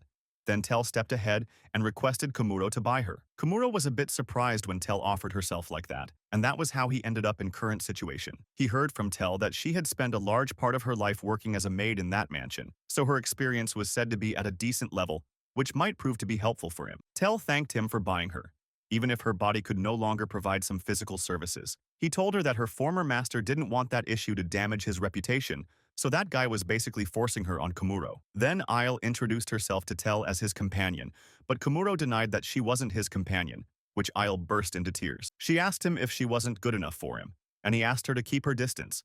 But she did the opposite by offering him some good stuff at night. Kamuro was managing to keep his control barely, since even Aile's smell was good enough to turn him on. Now, Tell lowered her head and said she would be under his care from now on. He asked her to be more frank with him, but she declined being so frank with her master. Their journey progressed and Ale asked Kamuro what were his plans from now on, and also their stay at Oslo was really short. He replied that went there just to secure living expenses, and now he wanted to continue to explore the world. Tell informed him if that was the case, then he should board a boat at the next town. Ale got excited hearing about boats, so she excitedly gave her agreement and couldn't wait looking forward to it. Kamuro praised Tell for good work here, and she felt honored to be of use to him. He told her again to ease up a little, while Ale started laughing seeing Kamuro having problems talking with a senior. Suddenly, numerous wyverns showed up in the skies around them and surrounded the carriage. Isle, Kamuro, and Tell wondered what that roaring sound was from outside. The carriage driver shouted out that wyverns were everywhere around them, and he immediately stopped the carriage. Isle quickly got off the carriage to hunt down these wyverns, which were known as dangerous beasts that dive from sky to attack their prey. The wyverns were so furious that an adventurer needed to defeat one of them to get to B rank, so the presence of this many was surely dangerous. Kamuro looked out of the carriage and on one side saw there were some other merchant carriages aside from theirs as well, while on the other side, Ale was fighting with the wyverns by herself, and he asked her if she needed help. Ale claimed it was no problem for her to deal with these lizards, showing she was a battle maniac through and through. After that, he felt hungry and turned to Tell to ask if wyverns could be eaten. She mentioned that wyvern's meat was said to be tasty. So, once all the wyverns were hunted, all the carriages settled down, then they dissected their meat and cooked it over fire to prepare a delicious meal for their lunch. Others were delighted to have this rare wyvern's meat, and Kamuro wished to put some salt in as well. It was Tell's first time seeing how her master interacted with others, so she asked Ale if he was always like this. Ale replied if she was talking about his randomness. Then, considering she met him only recently, he was surely interesting to be around with. She stated that wherever he goes, It feels like everyone around was already involved. Tell started to realize the qualities of her lord. Then, one of the carriage drivers mentioned that wyverns shouldn't be around this period because they were usually hunted by the red dragon from a long time. Kamuro wondered if this red dragon could be one of those super dangerous and big dragons. Then, one of the carriage men asked them if they were adventurers. Could they go and check out the red dragon's cave nearby? Because recently it had been causing many casualties in the nearby village. Kamuro got curious about this red dragon now, so he asked the other two if they should go to check it out after all. His sudden decision made Ale and Tell surprised, but he didn't think much of it and decided to do it despite Ale's yelling. After 2 days, they arrived at the port town called Marinaport, which functioned as the entrance to this continent. It was bigger and livelier than most of the towns Kamuro had seen so far. There were a lot of ships docked by the harbor, and since he arrived in the nighttime, all he got time to check out was the guild and Anne to stay. Next morning at the inn, a good breakfast set was on the table prepared by Tell. When he came to the dining table, he saw Ale and Tell with a well-prepared breakfast, and they wished good morning to each other. Ale already started to dig in the food and told Kamuro to try this delicious food as well. Kamuro figured he was yet to taste the cooking of Tell, so he took a seat and asked Tell to take a seat as well instead of standing. She didn't feel like a slave could eat on the table with their master. Then again, Kamuro told her she could do it, since food would get cold later. Now he began to eat the breakfast, and, after tasting it, Tell got a really warm and bright response, as the food she prepared was really good. He and Ale tried the other dishes as well, and Ale also took some from Kamuro's platter. Meanwhile, Tell was starting to feel something strange in her chest from this scene. Later on, they were going through the shopping district to head for an area, which was actually the location for Kamuro's new request he picked up. Ale read it out that the request was to clean up the shipyard and exterminate Masmaskull's infestation. She asked him if he was sure about doing this request right away, when he just got a good enough of money from a previous quest in Oslo. She stated it won't cost that much for those three to get on a boat. Kamuro mentioned that he was actually thinking of getting a boat for themselves, which came out as a surprise to Tell and Ale, since boarding one for one time and owning a boat were separate things. But after listening to Kamuro's reasoning, that if he had a boat of his own, he would be able to proceed however he wanted, and whenever as well, it made sense to her. It was also necessary for traveling the whole world, and Tell also added that might be a good idea, but even a small boat wasn't cheap to get. However, Kamuro might manage it himself, since he did get 2,000 knots in one day. Ale couldn't help but burst into laughs, while agreeing with Tell on that. Now that their current goals were set, Kamuro and Tell were going to the shipyard, while Ale went on to sell the bag containing wyvern scales and some meat, which could be fetched at a high price. From talking about wyverns now, he recalled back on that day when he heard of the red dragon and actually went to his cave. The cave was really huge for them to not doubt it was a dragon's lair, after which he and Ale confronted the dragon with a gigantic crimson body with a cry that shakes the air itself. Ale braced herself before the dragon to resist its overwhelming aura, and Kamuro warned Tell as well to stay on her guard. Kamuro recalled that he might know of a solution, so he used his skill points to learn the dragon language. He could now understand that the dragon was furious about strangers barging into his lair. After that, Kamuro and the red dragon had a communication, in which Kamuro informed him about the wyverns. The dragon immediately set out to deal with those wyverns and eat the ones he heard were already dead, whereas Kamuro was a bit shocked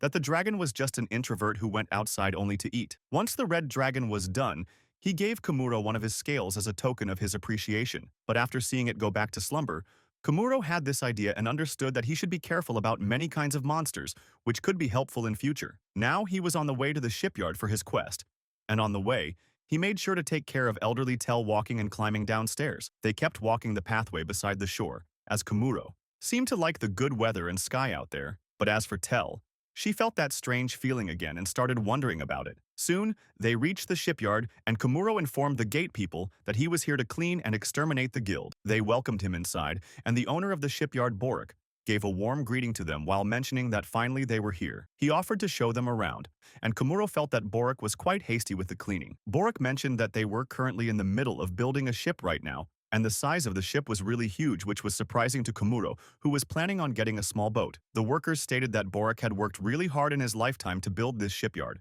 so everything here was basically the result of continuously building quality ships. Borik exclaimed to the guy to get back to work instead of running his mouth.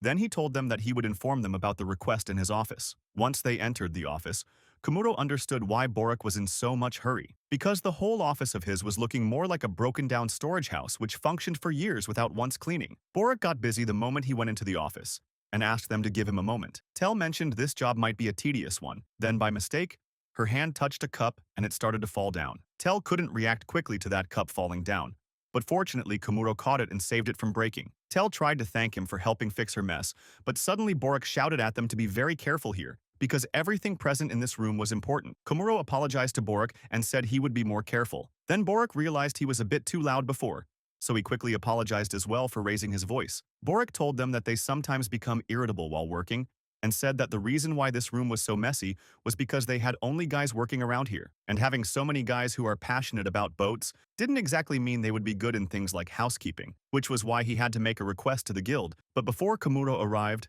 nobody wanted to clean any of this mess. Borak asked if it would be okay to ask Kamuro to get started with the cleaning right away, to which Kamuro replied it would be fine, but cleaning this whole office would take a couple of days. They happily agreed upon the time, and next, Kamuro took the duty of extermination while Tell would do the cleaning. They got to work with all dedication because any less than that wouldn't work here. And after hours of working, Kamuro was exhausted for the first time while doing something the same as Tell. Their first day of work was over, and then they met up with Ale at the guild. She asked him how the shipyard was, and they started telling each other about their day. Kamuro learned from Ale that she won in the arena, which she just participated in to test some new skills. She also sold the scales, and reminded him again she was a famous adventurer after all, but he was just too strong that she got defeated. Kamuro was glad to hear things were going well with them, until she mentioned that she also won a boat ticket and prize, which was quite hard to get hands on during this time of the year. Kamuro thought that Ale was choosing to board the boat, and owning a boat might take him time, so that meant they would be parting here as well, like another treasured encounter. Then Tell spoke up that she had something to say,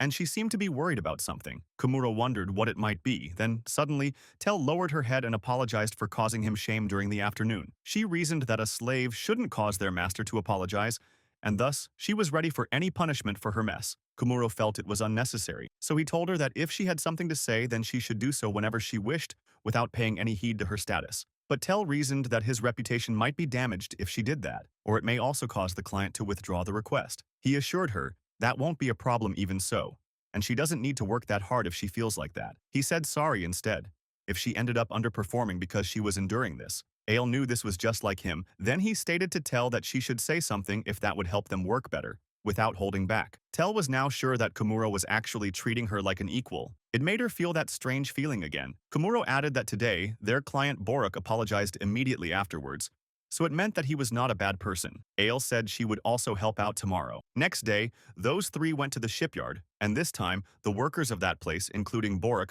were amazed once they saw the results of his previous day. Many Mazmascals were hunted successfully, and lastly, he cleaned them out. Whereas on Tell's side, when she went to the kitchen, she saw there were many dirty plates in the sink. Tell quickly embraced herself for good work today, and she started cleaning up the plates. After some time, Tell cleaned up the whole kitchen, which was shining wherever one looked. The shipyard workers were surprised by this cleanliness in this place. Then Borak came and punched them for lazing around in working hours. But when he saw what those lazy guys were looking at, his jaw was left open by the shock. Then Isle came and greeted Tell while checking up with her. She helped clean the bags with dirty things and carried them all with just one hand. Borak was both shocked and happy by the efficiency of work. Later on, he also got to see delicious meals prepared for everyone, which made him doubt for a second if it was for him. Tell nodded in agreement, and at the same time, Kamuro also arrived to join in the dinner. All the guys, including Borak, were stuffing their mouths with the tasty food they haven't had before, and Kamuro praised Tell for the good work as always. After some time, Kamuro heard the sounds of Tell and the chief Borak. Tell was scolding him to sometimes clean the stuff himself, and he should be setting up an example himself for the other subordinates of his. Borak agreed with lending a hand with the cleaning as well, and Kamuro felt like these two looked more like a man being whipped into shape by her wife. This was when he felt like they looked like family, and reminiscing back on this word family, he wondered if he would have one sometime. They continued their job for a whole week and finally completed it, while getting closer to the chief and his workers. So, the next morning of that day, Kamuro and Ale were preparing to leave after saying goodbyes to everyone. Ale stated she might cook for them once, since they seemed to be requesting her for it. Later on, while Kamuro was walking around to meet with the chief, HC workers were looking from the corner of the wall and signaled Kamuro to quiet down. Kamuro quietly looked at what they pointed, and there he saw Chief Borak and Tell were standing by each other's side. The workers informed him that there had been a good atmosphere between Tell and the Chief Borak, so they asked Kamuro if he could give them some more time. Kamuro didn't mind it at all. Then suddenly Ale came and latched onto him while being loud asking what was going on. Kamuro got pushed ahead because of her, and it interrupted Tell and Chief Borak. Kamuro was not happy by this, but now that he was noticed by those two, he couldn't just get back. The others were bummed because of Ael's mistake. Then Kamuro went towards Tell and stood there. As the warm breeze from the ocean kept flowing around them, the workers told Ael to stay put this time. Tell broke the silence and informed Kamuro that she got proposed by Chief Borak. He was shocked by that revelation, and when he tried to congratulate her, Tell told him she felt like being at a loss, because she had been serving as a slave at the mansion for most of her life, and now that she was old, she wasn't sure if she could survive in the outside world. She asked him if he remembered her cooking when they first arrived there. It was the first time for her that her prepared food was eaten the moment it was done, and also got complimented for making it. She revealed that her chest felt tight at that time, and she couldn't understand what that feeling was. Apparently, whenever she cooked for her previous master, he would just reply that he was busy and leave the food on the table. The food would remain kept for some time and then eventually get thrown away later on. But when Kamuro praised her cooking, she finally got to feel how it was like to be happy. Kamuro was glad to hear that, and after a minute, others saw Tell moving towards Borak. She gave a smile to Borak, and then he took out a box, and when he opened it, there was a proposal ring inside. Tell was happy and she reached out her hand, and everyone was amazed by how well it was going for those two. Kamuro was glad to see Tell found someone who loves her, as Tell also recalled having been released from her servitude by Kamuro a minute ago. He told her it was really happy to see she got to start a new life, which was pretty similar to how he started one in this world. He assured her that she could start making happy memories and make up for all she had been through as a slave. To was really happy after she heard that, and now she was finally engaged to Borak. Everyone cheered for this couple, and Kamuro was really happy before when she told him about herself and her feelings, hearing which made him really glad to see. Tell broke into tears of happiness, as she was really grateful for Kamuro to give her this life. She thanked him a lot for everything, and thus he said goodbye to her and left. On his way, Ael asked him if he was sure about leaving so early, to which he replied that he already said his goodbyes, so it was the right time to leave. Then Kamuro asked her if she was sure about giving her ticket away, and she said it was only a backup kept for their travel if Kamuro didn't get a boat. But she gave it away to Tell, thinking it might be a good wedding gift for her. And now, she asked Kamuro if he was worried for Tell. Kamuro muttered he wasn't worried at all since he knew that she would do just fine with Borak and stay happy for the rest of her life. Ael felt relieved after hearing him say that, and he was a bit surprised that the chef had a good eye for falling for Tell. Then Ael wondered if it was going to be just her and Kamuro. She thought if they might ship together as well. Ael told him she was into people stronger than her, but he just kept walking without taking the hint. Ael kept getting closer to him and he exclaimed why she was trying to do something. She loudly asked if she couldn't do that, and that was when Kamuro recalled that he forgot to ask the Chief Borak about a boat, and now it was hard for him to go back since they already said goodbye. Next day, after seeing off Tell, Kamuro and Ael stayed at the same inn, and she saw him with a bag in his hand. He was thinking of using it to give Sarah and Balzac a call, since it had been a while talking to them. He reminded Ael those two were the duo he bid farewell to in Kubenia, and she also remembered those two who got closer to Kamuro before. Meanwhile, Balzac was doing his job as the Gravekeeper when he got a call in the communication bag. He picked it up and heard Kamuro's voice from the other side. Kamuro said it's been a month, and he was relieved to hear his energetic voice, which meant he was doing fine. Balzac informed him that everything was going well there. Then Kamuro asked him if Sarah was in the middle of it sometime, as he called her before, but she didn't pick up. Then suddenly he got a loud call at the same time, which was from Sarah, who asked if she was talking with Kamuro. He said he would call back at another time if she was busy, to which she exclaimed at him not to hang up. He asked her if she was doing well there, but she said no, because she was having to pass each day without Kamuro and missing him a lot. She asked him if his travels were going well, then Kamuro told her that he was traveling alone at first, but somehow his companions increased. Sarah quickly asked if that companion was a woman, and that question made herself a little nervous. And when he answered, it was a duo consisting of a maid and a female warrior. Sarah couldn't contain her anxiety and shouted loudly at Kamuro to get away from them because they might be tricking him. He told her that the maid left them the previous day, which made her really happy. She cheered for that one, but bounced back to ask about the other one. He mentioned that she might know her already, as she used to be Sarah's instructor. Sarah gave it a thought and exclaimed she remembered her. Ael then boasted to Sarah that she couldn't forget her. After all, she was the one who recommended Sarah to the capital. Ael expected to hear some words of thanks or gratitude, but Sarah called her as exhibitionist instead. Ael hated to be called that, so Kamuro agreed that was somewhat right. Sarah and Ael were onto each other's nerves now. Then, Ael got an idea and smiled like a devil. She started to whisper at first, then pretended as if Kamuro was doing something to her all of a sudden. Ael started making sounds and saying things as if Kamuro was making a move on her, which made Sarah really uncomfortable, and it crossed the limit when Ael made the sounds of being shaken by Kamuro. Sarah's mind was reaching its limit, as she started to imagine from Ael's life that Kamuro was doing some embarrassing things to Ael, and Ael was not holding back at all in generating just the sounds to make Sarah lose her mind even more. Ale kept on doing that, and sounded like she was being pushed around everywhere until she whispered some snacks. Sarah couldn't hold back her pretense of solo performance. Then Kamuro took the call bag away from her, asking what the hell was she doing. Ale smiled and said to Sarah she could put her best efforts into studying in the meantime, while she would take care of Kamuro. Sarah was on the verge of collapse, and thus their transmission got cut off. Kamuro told her not to tease Sarah again like that, and Ale called it a payback for calling her an exhibitionist. After that, she went off to wash her face, and then they would be off to breakfast. Ale also left a message for him that if he really wanted to do that, she was always ready for it. Kamuro felt shy and yelled at her that he had no intention of betting a woman he didn't have any feelings for. Afterwards, Kamuro kept getting calls from Sarah, and she kept interrogating him every second. Later on at the inn, Kamuro asked Ale if she knew someone who was knowledgeable about monsters. She asked why he was interested in it suddenly, to which he replied he was just wondering if there was someone who was familiar with monsters and doing research on them. Ale states there were indeed some people called monsters scholars. Then Kamuro mentioned that he currently knows of only masmascals, Vespa hornet, bug roaches, and the red dragon, which were all different from the pests he knew. And since they were going to cross the sea, there might be more dangerous monsters waiting for them. So he figured it would be reassuring to have a monster scholar with them. Ale mentioned there were rumors of gigantic creatures on the other side of the sea. Just the thought of dangerous monsters lurking made her all excited, which made Kamuro a little uneasy. She informed him that she knows a monster scholar who lives here in this town, and asked if he would want to meet her. However, she might have a lot going on for her. Kamuro learned the name of that monster scholar was Belsa, and she was the daughter of the former lord who used to manage these lands before. So, everyone in town knows of her, like she was a celebrity. He figured that he would have to find out about it himself, so Kamuro paid a visit to Belsa's house the next day. When he arrived there, he saw an old stone house, which was on the brink of collapse, and upon knocking the door, he heard a faint reply from the inside, but nobody opened it. After that, he peeked in the living room, and there was moldy bread with the person he was looking for, Belsa. She seemed to be on the brink of death for some reason, and he asked her quickly if she was all right. After that, Kamuro provided her food, which she engulfed hurriedly as if she was starving. Some food even stuck in her throat due to rapidly eating, and Kamuro offered her some water. He asked if she was able to speak normally now,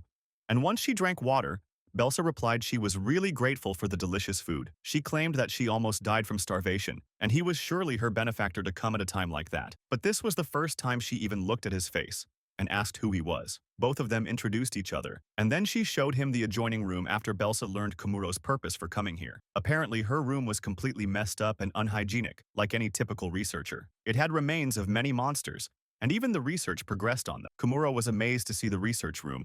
Then she said that she remodeled this room and got too absorbed into the research and exhausted all her funds. So now she hasn't had expenses to live properly for the past few days, which was why he found her in a state like that, and apologized as she didn't think she would be able to help him. Kamuro told her that she could just earn money in that case, because it was a boon to adventurers to have someone knowledgeable about monsters. She might even join an adventurer's party, and help those adventurers who fear monsters by educating them on how to deal with different monsters they fear from. It would create more work for her. Belsa had already thought of doing that many times ago, but she gave up on it because she felt like she was hated by everyone. He didn't get what she meant by that, but to solve this situation, he asked if funds would be enough to run this place and continue her research. Once she agreed on it, got on to use his lifestyle magic, cleaned up her place. Belsa was surprised by how tidy her place became easily, and he made it even better by offering to become her sponsor. She didn't expect anyone would ever sponsor her, and now Kamuro was there to fund her research, in return for which he wished to see the results of her research. He also offered her to procure samples as well, and Belsa felt like she was living a dream right now. He gave Belsa 5,000 knots to start with, which was similar to having like 5,000 yen. Belsa's jaw was dropped on this sight.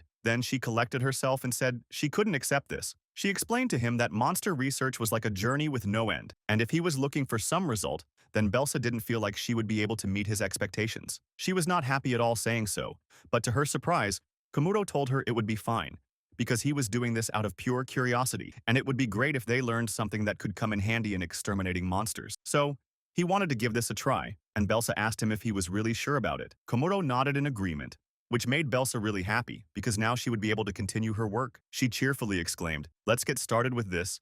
And so, Kamuro went back at the end of the day. From then onwards, he would go back to his inn at night and come back the next day in the morning. It created a routine for both of them, with Belsa being able to conduct her research and experiments on monsters, while he provided her monsters to be tested on, along with the cooking duties. He saw her conducting research and spent the whole day on it, while he managed to get more specimens for her research. Belsa was enjoying how her research was going on, and it made Kamuro happy to see her having fun. After that, he got back to more work and started preparing food for Belsa, as she was busy with research and couldn't cook. He prepared delicious meals which had become a daily thing for Belsa, who used to starve once. Kamuro asked her casually what inspired her to become a monster scholar, as he was always surprised by how proper she was at handling monster carcasses. She replied that part of it was because she had always been interested in monsters, and the rest was an event, which happened in her life. She looked outside the window, wondering how 5 years had already passed since that time, when Belsa was extremely depressed and apathetic, to the point that she would basically just sit in one corner doing nothing. At that time,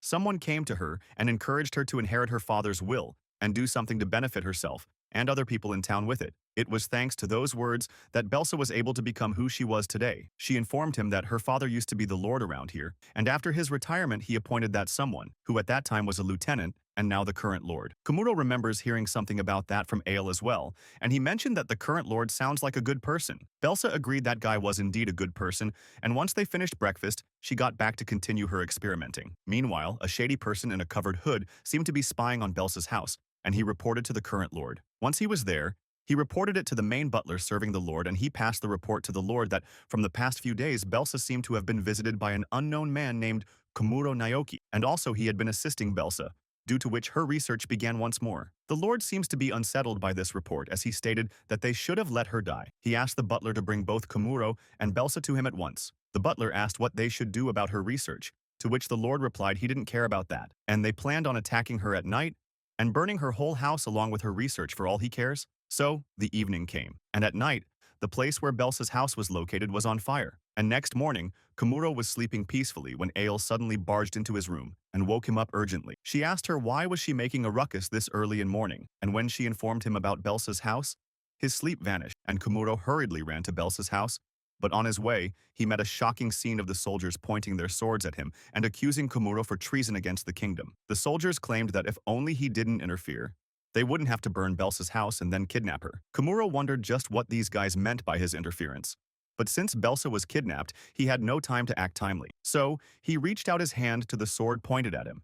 And to the soldier's surprise, just a little push from his hand holding the point of the sword, Kamuro made the soldier sit down on the ground, unable to move. Kamuro warned these guys to start explaining things to him, with a cold expression on his face. After that, they ran down in the town going towards Belsa's house, and there, they witnessed a crowd of people standing in front of Belsa's house. Kamuro passed through the crowd to check how bad the situation was, and once he arrived there, the situation was not just bad but worse to their surprise. There was nothing left of Belsa's house except some stone walls. Everything else was burned down to ashes. And then the people there asked Kamuro if he was Belsa's friend. Kamuro agreed to them, and then they informed him that after searching through this wreckage, they didn't find Belsa inside there. Another guy mentioned that he saw some guys last night who seemed to be in a rush, and he saw Belsa being kidnapped by the butler. Kamuro asked them just who this butler was, to which they replied he was the Lord's personal butler, who had been a champion of the arena in the past. The people claimed it was impossible for them to stop this butler from kidnapping Belsa, and after hearing this, Kamuro recalled that Belsa mentioned everyone in this town hated her. He was a bit confused about that now,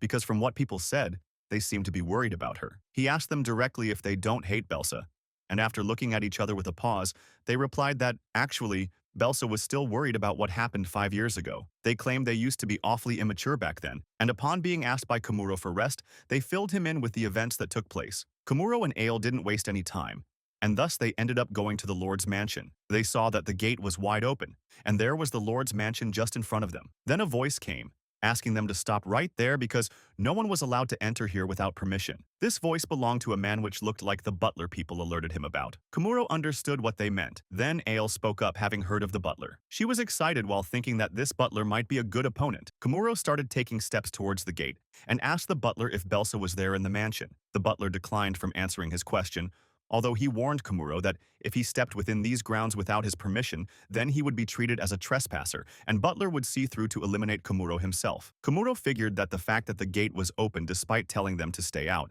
meant that the butler was clearly trying to provoke them. Kamuro started to feel angry because of this guy, so he just stepped in to check it out for himself. Kamuro stepped inside the gate, and the butler took out his daggers and threw them at Kamuro. As the daggers approached Kamuro, he didn't flinch one bit, because he had a powerful ally by his side. Ale. She deflected those daggers with her sword. Ale announced that she would take care of this butler while he could go ahead. Kamuro thanked her and passed by the butler to go ahead in the mansion, whereas the butler thought Kamuro was weak because he wasn't able to react to his daggers. And it was only this girl who could prove to be a threat. So, he let him pass, and once Kamuro arrived at the gate of the house, he used his detection skill and saw that there were a lot of people inside the mansion. He could see that they were clearly lying in wait for the intruders, while there were two people inside a certain room in the backside, which was most likely Belsa and the Lord. He entered the mansion to first see through these first intruders, while the butler was clashing against Ale. The butler told Ale that Kamuro won't be returning alive, because they had been watching Belsa the whole time and knew that Kamuro and Ale would come. The butler described that there were many ruffians inside the mansion, who might be devouring Kamuro right at this very moment. Ale laughed it off, and informed the butler that the fact that he let Kamuro pass inside proved that they don't stand a chance at all. It was her first time seeing Kamuro act so aggressively, which meant that right now, there was no one in this world who could stop Kamuro, while he was standing on the defeated ruffians inside. Kamuro went towards the back room where the Lord was keeping Belsa hostage, and the moment he entered the room, the Lord attacked him with a fireball surprisingly. It was a direct hit, but even after that, Kamuro was completely unscathed. The Lord was shocked after seeing his attack fail, whereas Kamuro was glad that his clothes were fine. After that, he asked Belsa if she was okay, and once she confirmed she was fine, she asked him why he was here putting his life at risk. She also told him about a fire that broke out at her house, and by the time she regained consciousness, she found herself here. The Lord looked at her with anger and disgust, and Kamuro realized that he hadn't informed Belsa about anything. Kamuro understood that this Lord was trying to kill both Belsa and Kamuro together from the starting, because if any one of them lived, it would expose his vile actions to the public. He heard the same story from the attendants which the Lord Gook sent to him, but he instead beat them up and got everything he wanted to know. Kamuro informed Belsa out loud that this man was not the kind of person they thought he was, and he was also behind the acts which pushed the former Lord into retirement, while also taking advantage of her in her vulnerable state. Belsa was listening to all this with surprise, and she learned from Kamuro that the reason this Lord was nice to hear was simply to serve his own agenda. Belsa shouted at the Lord to confirm if this was the truth,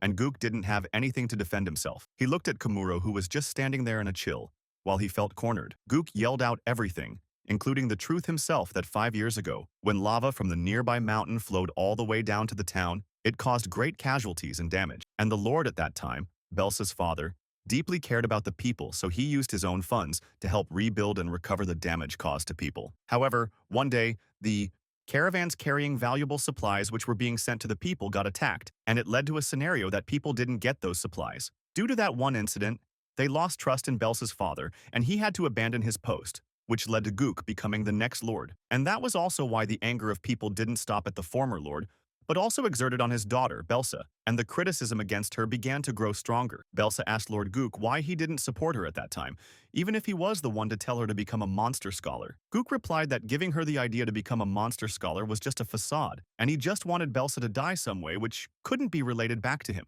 So, the reason why he suggested she become a monster scholar was to hope that she might die one day, trying to procure specimens, and avoid being suspected by others. He did all this because Belsa was the daughter of their previous lord, which made Gook think that she might one day seek to steal his position as the lord. So, Gook had even gone as far as to manipulate her surroundings in a way that she would die of starvation. But suddenly an outsider just showed up and began supporting her, which was why Gook was annoyed as hell and decided to take a direct action this time. Belsa was left bombarded with one painful reality thorn after another, and she fell into despair. Kamuro saw her from behind and he couldn't let her remain like that, so he called Gookie a coward who was waiting 5 years for Belsa to die. Then Belsa muttered that she wanted to leave from here, so Kamuro helped her out of this. Gook exclaimed that this was not over yet, because resisting him would be marked as treason and the entire kingdom would be chasing after them, including the elites who were being raised in the Magic Academy in the capital. Kamuro spoke up that he was free to come after him whenever he wanted, which left Gookie at a surprise, as Kamuro realized that if he made any move against him,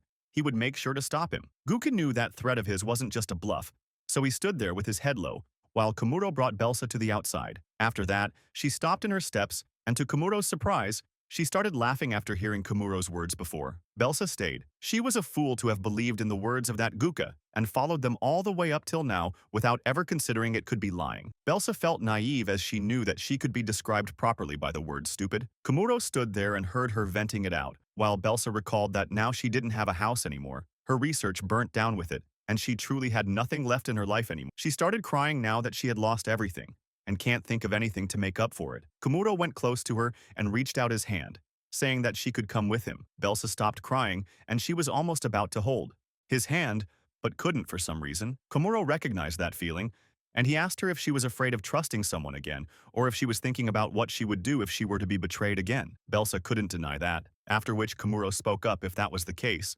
Then all she needed was to do things herself and decide what to do. He told her that he had his own circumstances, and as a consequence, he only began his life here in this world recently. At the beginning, he had absolutely nothing, but some way or another, he managed to get by. Ale, who defeated the butler by this time, was also one of the comrades he met during his journey. And there were many he had to part with, but he had no regrets about that because he made all these decisions by himself. So, he asked Belsa if she would like to try it, and her eyes got hopeful hearing that. After that, Belsa raised her head and didn't hesitate to agree to go together with Kamuro. He was glad to have a new ally.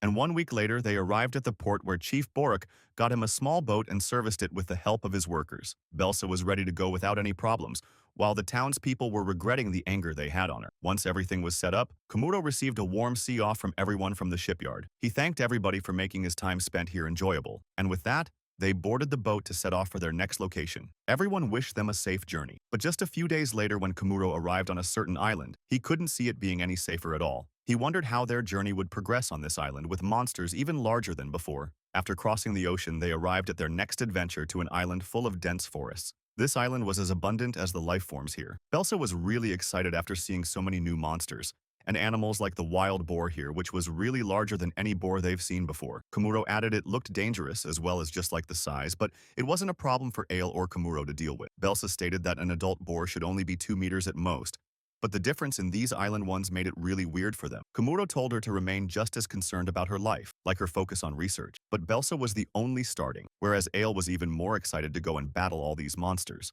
Kamuro seemed to be the only sane one amongst them, so he kept them in control until a large number of huge masmascals started running towards them, and Belsa was still acting like a child coming to the zoo. He told Ale that he would be trying his new rat poison spray, and she wanted to join him in the hunt as well. Belsa was surprised to see these two were really strong, and as they moved forward, Kamuro sighed and got his chance to try the rat poison on masmascals. He asked others if there were any more beasts around them, to which Ale replied that she killed all of them. Belsa started to observe and feel something was abnormal around this place, which was changing these monsters. Kamuro guessed that it might be the island evolving by itself, since it was common like how water snakes and land snakes evolve according to the environment. Belsa stated that it was still strange for monsters to evolve like that, and other than that, if there was a group of monsters, if they were to kill a monster, then others would scatter and try to escape if possible. But it didn't seem to be the case here, because she noticed that when Ale eliminated one of them, they were still charging towards them. It was like they were being manipulated, and from Belsa's deductions, she felt like there was someone controlling them. She also pointed out that all the monsters came from the same direction, which kind of amazed Kamuro since he noticed that monster scholars can notice things differently than normal people. However, she was more excited about finding where these monsters originated from, which might just reveal the secret of this island. Kamuro was glad to see Belsa forget her previous life's tragedies and now become more cheerful than ever, although this side of her was quite dangerous as well, as she headed out to go for the places on a whim regardless of worrying about dangers. So when she was running in the forward direction, she got caught by Kamuro from behind. She thought he was getting her to do some things, while Kamuro just wanted to let her know it was dangerous, so he would be the one moving ahead of them. Kamuro was doing his best to keep these two maniacs alive, and to keep Belsa on a leash, he warned her to act carefully, otherwise he would send her back to the port. The three continued exploring the island, and in their way, they encountered a giant snake. Ale's one slash from her sword was enough to deal with the snake, and as they kept defeating these ordinary monsters, Kamuro felt like he was walking in a half-dungeon with a forest, until their eyes fell upon a house located in the middle of this monster island. Kamuro decided to check the house from up close, and he noticed that they were surrounded. Apparently, through his detection skill, they got to know that the ones surrounding them were about 10 in numbers, and they were most likely archers. The mysterious attackers aimed their arrows at Kamuro and others, and they shot almost instantly on marking. One of their arrows was going to hit Belsa, so Kamuro protected her with his body, which was impenetrable to begin with. The attackers were caught off guard by that, and Kamuro let Ale deal with this one. He warned her beforehand that those people can shoot her at long range, to which she assured him she would be fine since there were just 10 people. After that, she stepped into the air and her foot stayed in the air as if there was a foothold in the air. Ale asked him why he was surprised, to which he replied that he thought she couldn't use magic. Ale reminded him that she had used this skill even at the time of his advancement exam as well, and informed him that she was not just a warrior but a magical warrior. Kamuro began to wonder why she was so famous now, while Ale set out on her air footholds to deal with those archers. She ran in the air at the same speed on the ground, and at that speed, the archers had a hard time aiming at her. Ale closed in on them with a big jump, whereas Kamuro and Belsa were watching her nostalgic moves. Ale started beating the hell out of those archers in anger, and one by one, she managed to defeat all those attackers hiding in trees. Kamuro walked closer to the trees and saw them falling like apples being shaken out of a tree. Soon, Ale got back after taking care of all of them, and Kamuro thanked her for the help. She was joyed after being praised by him, and Belsa asked them out of curiosity if these two were dating. Ale asked her with a smile what she was talking about, whereas Kamuro made a gloomy face and straight up declined that he didn't think it would ever happen. Meanwhile, the attackers Ale just defeated got up and ran straight towards that home, and called out their master while alerting him that these intruders were really strong. Ale wondered what was going on, and Kamuro decided to follow them to the backyard. Belsa asked him if those guys were ghost tails, which would mean they were some kind of monsters, but Kamuro was keen to see why they could use human weapons. He went to the backyard, and when he looked through the windows, he saw it was a normal house inside. Kamuro saw there was even a calendar in the house, which didn't look like something this world had. Not only that, but after he walked a bit towards the backyard, he saw a water well also. Kamuro wondered who lives in this place while he was looking at the well. Then suddenly, a head came from inside the well and hit Kamuro's chin pretty hard. Both of them muttered something in Japanese, and this guy was surprised to see that Kamuro was also an otherworlder like himself. Kamuro asked him how did he know that he was an otherworlder, and to make explanations easier, the guy introduced himself to everyone as Marquez, and he was also an otherworlder like him. Later on, Kamuro learned more about Marquez being called as the Dungeon Master, who manages the dungeon. He has a round body, large nose, and big eyes with curly hair. He had a familiar, approachable aura which Kamuro could feel excited with. He felt a strange tightness in his chest, and after reaching Marquez's home, the excitement didn't last too long for Kamuro. As Marquez and Belsa liked talking to each other about various things about the dungeon, she learned that the dungeon could be classified as an automated monster generator. Kamuro was troubled by their constant talking because he didn't understand what they were saying at all about dungeons, cores, or anything else. Belsa asked him where he stopped understanding this, to which he replied hesitantly that he didn't get anything from the beginning at all. Belsa realized that she would have to take out a lot of time, but she explained it to him, and Kamuro understood that dungeons were basically just caves with demonic beasts. But other than that, he didn't get terms like subspace inside the dungeon or anything else. She asked him if he understood it now or not, then he tried his best not to let it show that he was still clueless. Belsa stated that this was something even Ale could understand, since she was quietly listening to them. But when they turned to Ale, she was already fast asleep. After that, he stated it must be because Belsa had started to accompany him recently, which was why he couldn't understand what she said much. She exclaimed at him for being rude there, and Marquez found them acting pretty close. Kamuro said he might understand better if he sees the dungeon, after which Marquez asked them if they should go inside the dungeon and discuss as fellow otherworlders. Kamuro and others were amazed as they went further inside Marquez's place, where Marquez introduced them to the entrance of the dungeon. Once he opened the entrance, Kamuro was left amazed as he witnessed an unbelievable scene, with a vast desert, sky, and horizon, along with scorching sun, radiating a violent year. There, monsters were dwelling in the deserts as if it was their natural habitat, and it was the first time Ale as well to see such monsters. Kamuro was left astounded, as this was completely different from the time he entered the Red Dragon's cave. He learned that the dungeon was a space, which was completely separated from the rest of the world. Within there, Marquez began to teach him and others more about the dungeon. It was really large enough to be considered another world. Then Kamuro asked Marquez to wait until he took out pen and notebook to write notes. After that, he doesn't remember most of what Marquez told them, but as they kept following him, Kamuro's imagination for the dungeons improved vastly. He learned that dungeons consisted of various rooms, consisting of different weathers, and in the lower, most part, the dungeon core. The dungeon core is a huge magic stone that acts as the power source of the dungeon, and it needs to be fed some magical energy in order to operate. So, Marquez did the job to extract the mana stones from the monsters and feed them to the core. Kamuro asked what these mana stones were,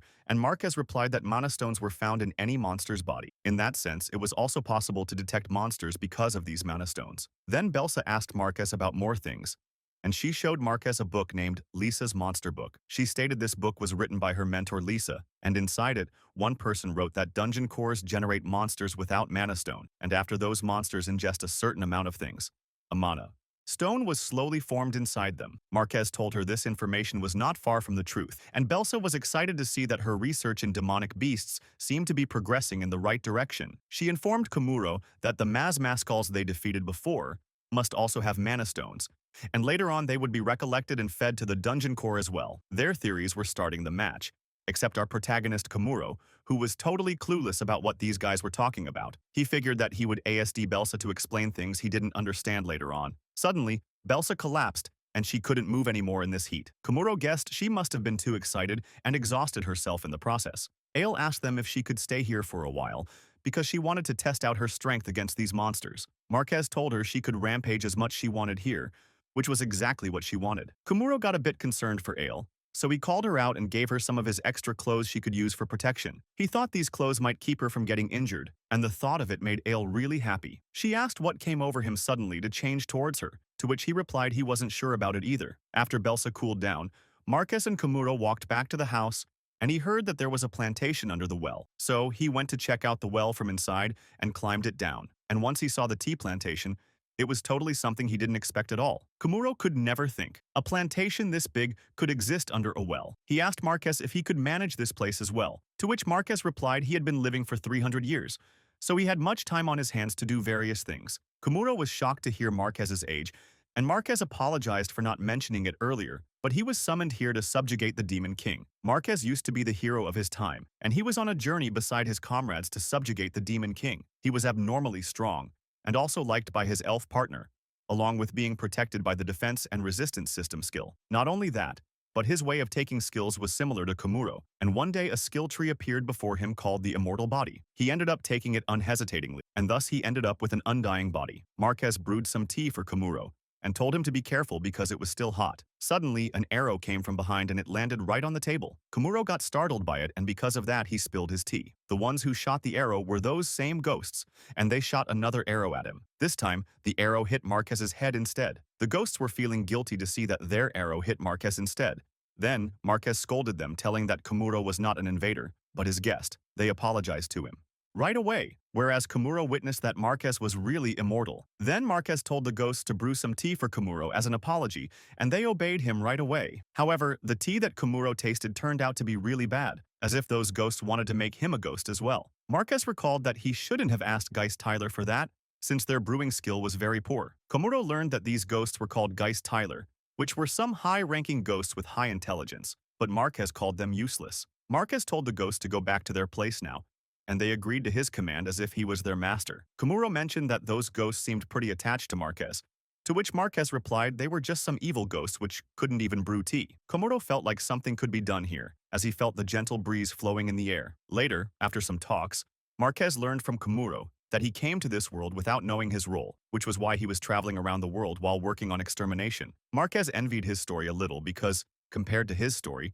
Marquez was called by her to subjugate Demon King 300 years ago, and he was still young, and it got really painful sometimes, but now, looking back on it, those days of his were definitely the most sparkling moments of his life. Those two looked upon the sky while Kamuro mentioned that must be his youth going well. Marquez felt warm after hearing that, and nodded in agreement that everyone experienced their youth at one point as well. For him, the youth was still something that had already long gone, but he could see those memories until now. Kamuro told him he was sounding like an old man, and Marquez couldn't disagree with that. Then, Marquez spoke up to Kamuro, and to his surprise, Marquez told him not to be deceived by skill and status ever, even if it meant level reduction. He told Kamuro that skill and status made him arrogant, and he realized it when he ended up losing his companion. Marquez gave an important lesson to Kamuro, that the most important thing than any strength was the strength of his heart, where he should toughen up. To explain it, he asked Kamuro what would happen if the dungeon core was taken away from the dungeon. He replied that in that case, the dungeon would crumble and swallow everything inside. Marquez confessed that it had been so long living for him that he forgot just who he took the skill for. He completely forgot about this heart's importance at that time,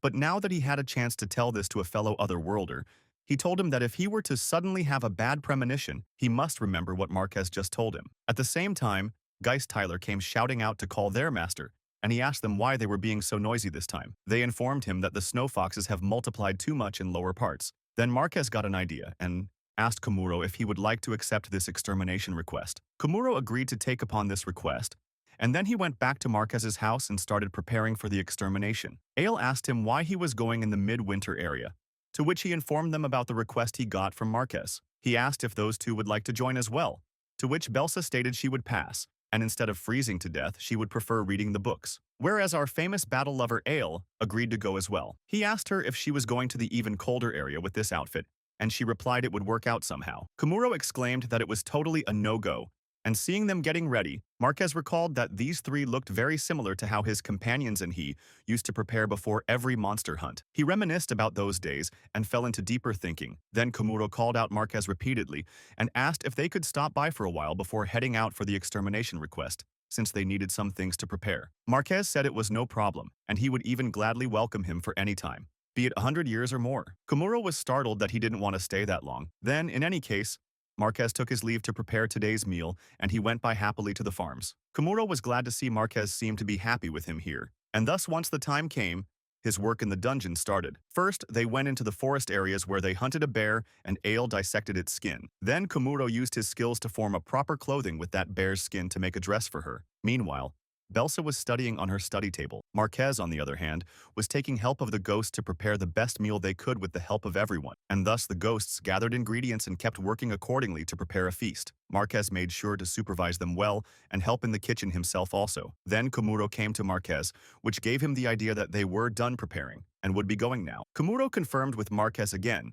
that the midwinter area was under the mushrooms area, and it was because the magical energy from mushrooms was prey for many animals, and monsters devoured them and created an environmental cycle. After that, Kamuro and Ale got ready in their winter dress, and Marquez was amazed by seeing their creativity to make winter clothing right here. Ale had to admit that these clothes were surely very warm, and Kamuro explained a bit on how these coats would be helpful to not only retain warmth, but also conceal human scent. He was keeping this big fur in a small bag, which was magically enhanced to store more things than the visible size. Marquez stated it won't be strange if a war were to break out for this bag, since it was truly an artifact-class item. He was glad that it was Kamuro who possessed it, and now Kamuro and others were finally ready to visit the winter area, where they were quickly met upon with an incredibly freezing blizzard. Kamuro was still not used to seeing how amazing dungeons were. The snow in this area piled up all the way to below his knee, and his field of vision was worse due to the blizzard. Soon, they spotted a snow fox, and it was just like the descriptions, and Kamuro told Ale to slice it off. But when she went to attack the snow fox,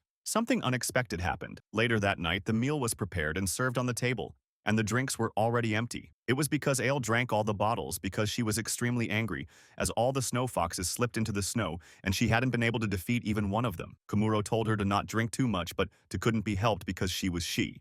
And when he turned to Marquez, even Marquez was extremely drunk as well. Ale stayed. Kamuro was the only one sober now, so he should drink some as well. He avoided drinking due to the work next day, while Ale and Marquez enjoyed themselves to the fullest. Kamuro was happy to see this sight, but something was still troubling him, which was the things Marquez told him before about bad premonition, and he had one premonition right away, which was that Marquez wanted to die, but couldn't due to his immortality skill. In the morning earlier, Kamuro had said sorry to Marquez and said that he couldn't fulfill his request to die. Actually, Marquez wanted Kamuro to get a skill to steal another's ability, so that he could take his immortality and let Marquez die. Kamuro made it clear that he won't do that, and apologized for breaking his hopes there. Back to the present, after they held a feast, Marquez and Ale were fast asleep, while Kamuro was relieved to be able to smooth things over with Marquez. He smiled and got up to go outside for a walk. Then he noticed something at some distance and used his detection magic to check who it was. He recognized they were the ghosts, and thanked them for the hard work they've done to prepare the feast. The ghosts came down and asked him if he needed anything else from him,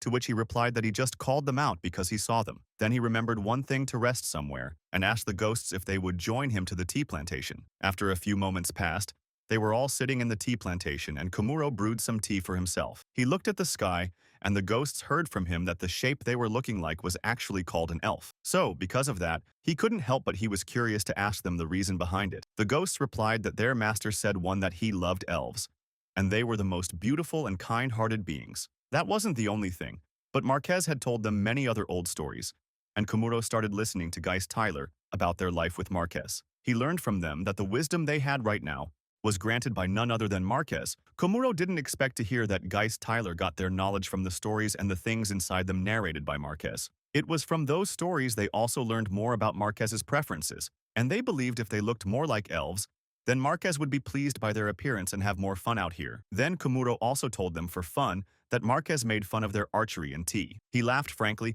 and thanked them for sharing the story with him. He asked them if they would allow him to teach him something. Geist Tyler wasn't sure what he would teach them, and the next day, Kamuro and got back to the midwinter area with Ale, and this time they came with a proper plan formed by Kamuro. After that, They began making small burrows, and once they made enough of them, Oil asked what use they would be. Kamuro came and explained his master extermination plan to her, that first of all they would burn the wild boar fur on top of its meat and let its aroma build up, after which he would place these baits inside the burrows and then they would quickly hide. Kamuro figured that the problem from yesterday, of the snow foxes running into snow, wouldn't happen this time, and just as he expected, the snow foxes started to come for the bait and they got trapped inside the burrow. Kamuro asked Ale to make it quick, and then both of them went on charging at the snow foxes with sharp knives and cut their necks. They managed to take out the ones who got trapped right now, and that day, Kamuro ended up exterminating about 30 snow foxes. Afterwards, it was back to the drinks where Marquez and Ale cheered each other on. Once it was done, Kamuro got up from his seat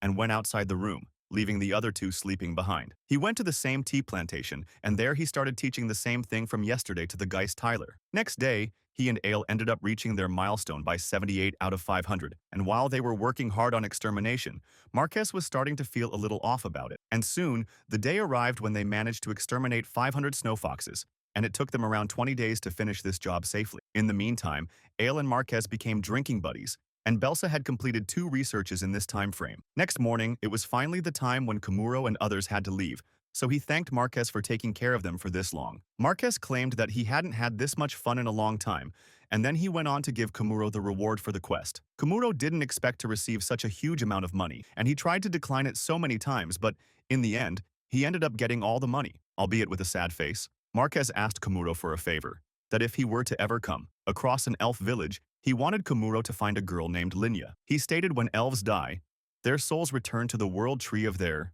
hometown and reborn. Kamuro wondered if this elf girl was related to the one Marquez had in his party, so he accepted his request and said he would do his best. Kamuro noticed that during the time he and Marquez spent together, he felt like there was a distance between them. Marquez sent him off with a smile on his face, which was more like the one given to strangers, but even so, he went ahead without being able to word it out to his 300-years-old senior, who asked him to erase his existence. He wondered why there was even a farewell for this once-in-a-lifetime encounter. They proceeded towards their boat, and on the way, Ale and Belsa seemed to be happy. But for some reason, Kamuro was not feeling up to it, and when Ale asked him what was wrong, he tightened his fist and ran back towards where Marquez was. He came running to him and being out of breath, and called out Marquez in a loud voice. Marquez wondered why Kamuro was here, and then they sat down together in the tea plantation, for Marquez to hear what Kamuro had to say. When they were sitting down together in the plantation again, it reminded Marquez of the first time they had tea here when they were fine. However, it had been awkward between them since Marquez made an odd request. Kamuro said sorry to have avoided Marquez because of this awkwardness, and Marquez figured that might have been the case. They smiled if off at first, then Marquez made an upset face, remembering Kamuro's reply that his skills were for his work, so he won't be able to save Marquez the way he wanted. Marquez understood that Kamuro was being considerate towards him, and admitted he just wanted to run away from this unchanging and empty life. He told Kamuro that by the time he came out of the debris after the battle, several months had passed. Marquez had lost his friends by that time, and after returning to the town he saw that Demon King was defeated by another brave hero. At that time, he also realized that the knowledge that living forever was more important than a body lasting forever, which was why he began to research dungeons, but as the time passed, he got to feel a deep sadness along with time. His passion and motivation withered away with it, and all that remained was eternal loneliness. Marquez felt like if he took a step towards the outside world, then something might change, but he didn't have the motivation anymore. Then he called out to Kamuro and lowered his head to apologize because he tried to burden him with something he shouldn't have. Marquez realized it now that he might have made him out to be a murderer that way, for which he couldn't help but feel terribly sorry for. Kamuro heard his apology and he closed his eyes for a moment, before telling Marquez to allow him to teach him something. After some time, Kamuro had returned back to Ale and Belsa, and said sorry for getting them late. Meanwhile, Marquez back there was wondering about something while looking at the sky. He called out, "Geist Tyler," and told them it was a bad habit to eavesdrop on people. But Geist Tyler seemed to have something for him, as they poured down some tea and offered it to Marquez. They asked him to try it, and at first he wasn't sure about drinking it, but drank anyway. After drinking the tea, he suddenly felt something was different in the taste, and they told Marquez that Kamuro had taught them every night on how to make some tea, so that their master would be delighted by it. Marquez was surprised to hear that, and then he remembered Kamuro's words when he told Marquez that Geist Tyler looked like elves because they loved the old tales he used to tell them. He added that the first time they saw Marquez smiling was when they turned into elves. They noticed he was so happy that they never wanted to turn back from the elf. Kamuro told him that elves had empathy just like him and Kamuro, so if he could communicate with them, that means Marquez was not alone after all. He still got comrades,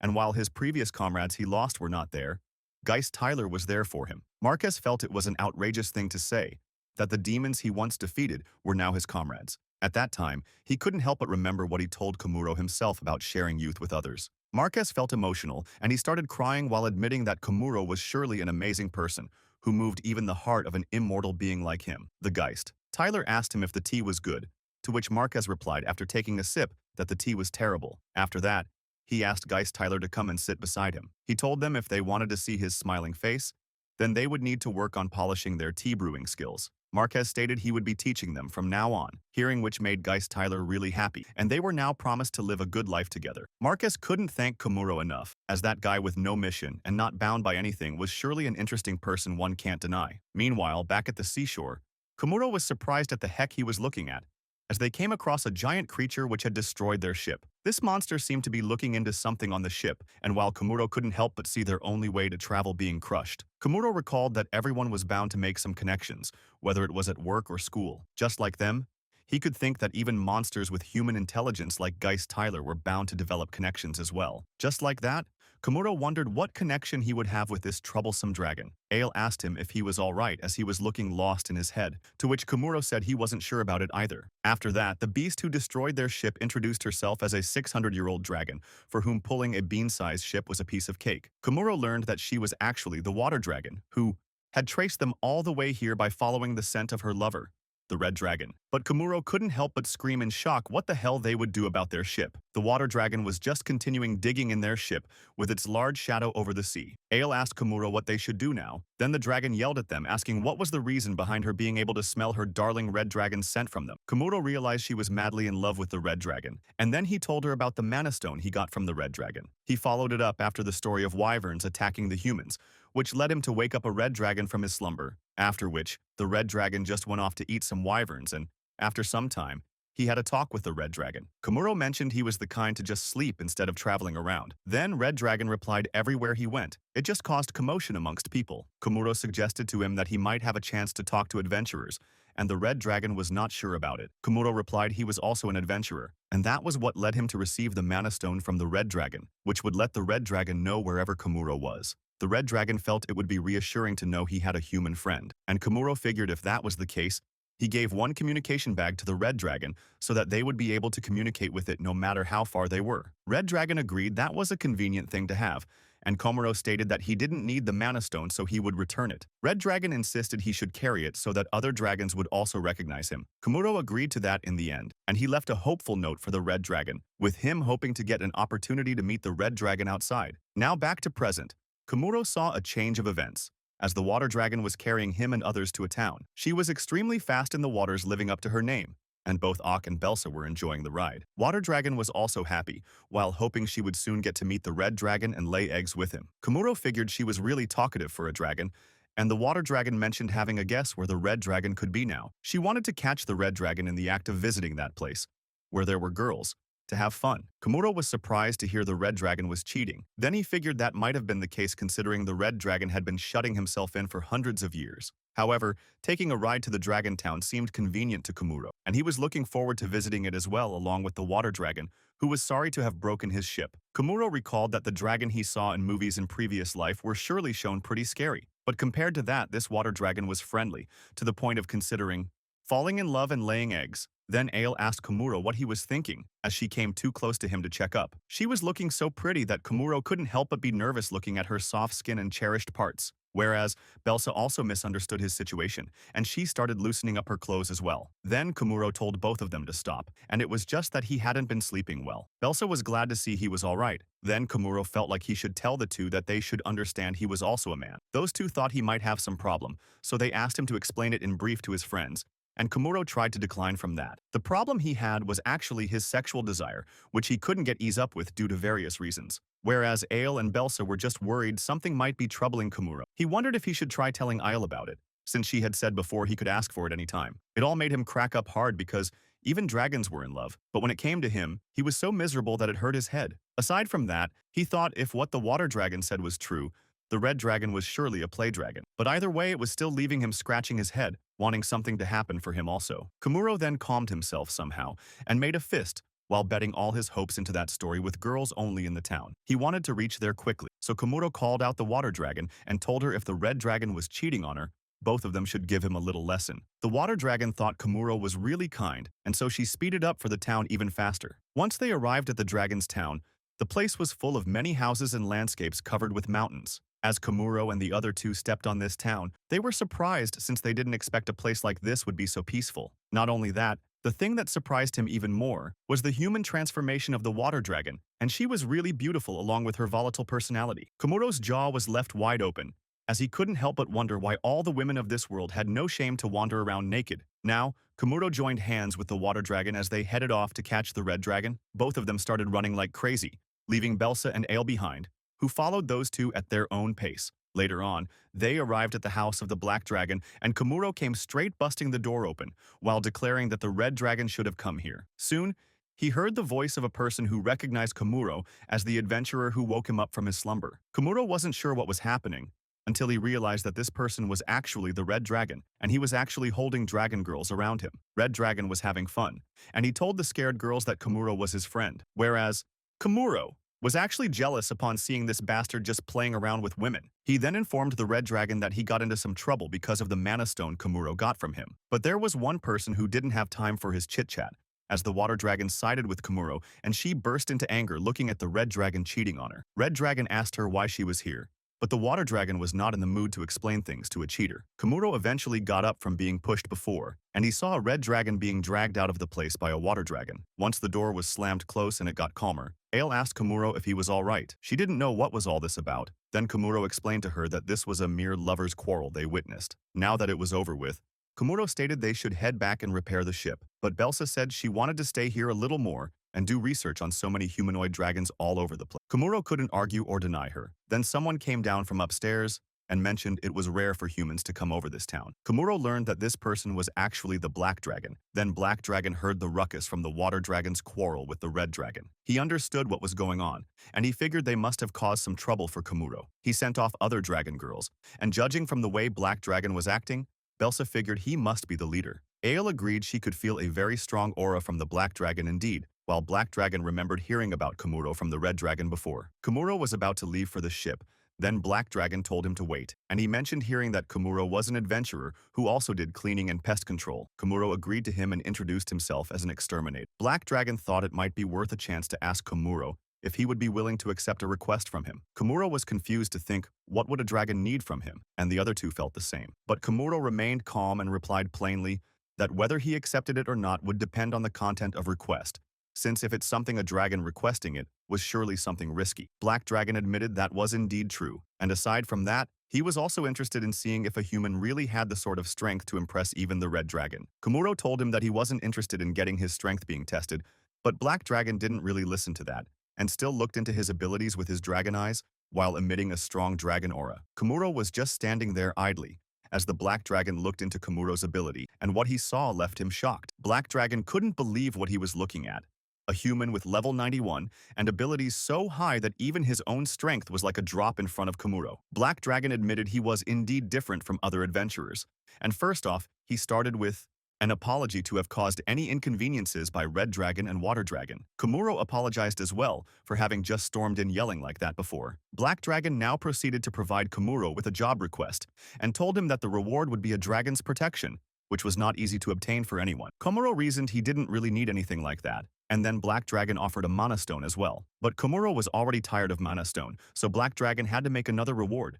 And this time, he asked if a ship and a map would suffice. These things sound good to Kamuro, as he really needed a ship right now, and wondered how a map from dragons would be. However, he asked Black Dragon why would a dragon have a shop and a map, to which the Black Dragon replied it was actually his business to sell ships, run this huge building, and aside from these, he could only introduce Kamuro to his brothels. Kamuro felt active as he heard about brothels, and he quickly agreed to help out Black Dragon at his request. Black Dragon was delighted to finally have Kamuro agree, as Kamuro claimed it was an exterminator's duty after all, whereas Ale and Belsa couldn't understand what was up to him. After that, Kamuro learned that this job was to exterminate zombies, and even a dragon along with them. It was because there was a zombie infestation which needed to be dealt with, and once Kamuro heard the details, he agreed to get right on it. He shared the details for the job to Ale and Belsa, and they told him that the dragon which needed to be exterminated was located inside the cave, on the outskirts of the town. However, the entrance of that cave seemed to have been sealed off to dam up the poisonous fog inside. He mentioned that he would be going alone in this one,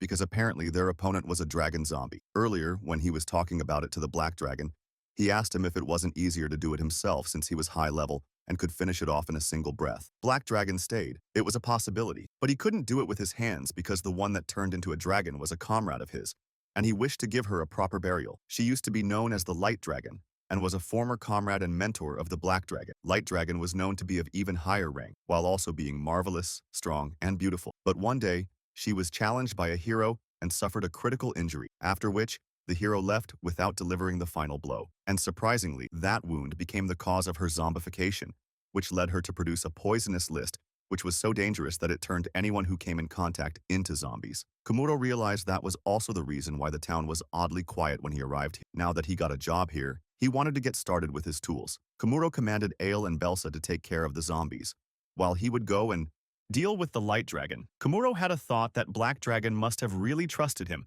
because from his point of view, he should look similar to that human hero who caused Light Dragon's suffering in the first place. He was getting to learn more things about this world, and not to mention, Kamuro was really excited to look out for the brothels. Belsa asked him what was the best way to get rid of zombies. Then Kamuro showed them a piece of boar meat. He planned on using the smell of the blood to gather zombies at one place, then exterminate them all in one go. Now, when he was about to walk, Ale called him out and discussed that she wanted to tag along with him on exterminating the Light Dragon. Ale didn't want to miss this chance to fight a dragon, and she claimed he could leave it to her. Kamuro wondered if she would be alright, then he told her to hold down this time and stay back. Ale exclaimed, "Why not?" as she didn't see a reason to not take her along. Whereas Kamuro knew that the Light Dragon was terrifyingly strong for Ale, and there was the problem of the poison mist as well, which would turn her into a zombie from a slight infection. This was the first time Ale was getting to see this side of Kamuro. Then she turned back and lowered her head, feeling frustrated. Kamuro called her out, while wondering if he hurt her pride and made her angry. Then Ale reminded Kamuro about what she said when she decided to follow him. Kamuro knew there was no way out once she was like this, so he allowed this battle junkie to come along, but on condition that she would have to follow his lead this time. Ale was happy to hear that. Then Kamuro continued to state to Belsa that his healing items were able to break down zombie tissues, so he would teach her in advance how to make and use them. And as for Ale, he gave her an outfit specific for the job because her usual attire would be a suicide in this mission. After all the preparations were done, Kamuro set out early in the morning for the cave, and when they made it there, Black Dragon provided them with all the information they needed. Kamuro learned that the entrance of the cave was blocked to keep the zombie Light Dragon inside. Black Dragon asked if he would need him to remove the blocked entrance. Then Kamuro declined because it wouldn't be good. He stated there was a risk of poison mist spreading widely with the wind that way, so he told Black Dragon to leave the work to him from here on. Kamuro soon thought of an idea to deal with it, and he took others to the top of the cave. Kamuro then gave a mask to Ale and Black Dragon, which was enchanted with magic to block them from inhaling any poison mist. Then he asked Ale if she could cut down the dragon zombie's neck, and Ale agreed to take a try at it. She was glad to have come along.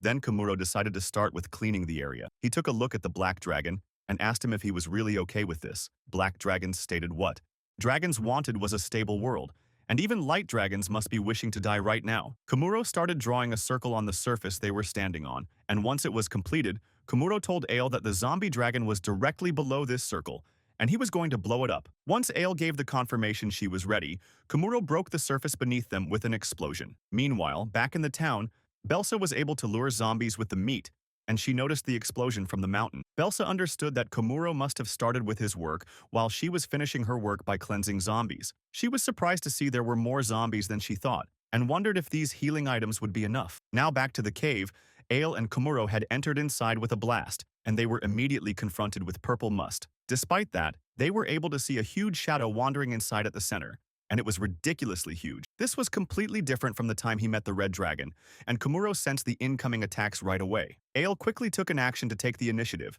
so she went and made a slash at the dragon's neck. The zombie dragon screamed in pain, but unfortunately, its neck was still not cut completely, so it was able to land an attack towards Kamuro. Kamuro moved from the attack trajectory and looked back on the dragon zombie, which was going on more rampage than before with a half-cut neck. He shouted that the neck of this dragon was thicker than Ale's sword, and called her back to dodge the poison attack of the dragon, after which he would handle it. But Ale didn't want to fall back because she had faith in herself. So, Ale charged ahead at the dragon instead, while using her flying steps to walk in the air. Kamuro realized this trick of hers, as Ale went full warrior mode and started landing consecutive cuts at the neck of the dragon zombie until it finally got slashed away from the rest of the body. As the dragon's head fell down, Kamuro sensed an immense amount of poison mist as they managed to exterminate the light dragon. He figured there was no need to worry now, because the job was done, after which he followed it up with his cleansing items. All the mess was cleared afterwards, and Kamuro gave the magic stone he got from the light dragon's corpse to Black Dragon. Black Dragon could see it was Kamuro's consideration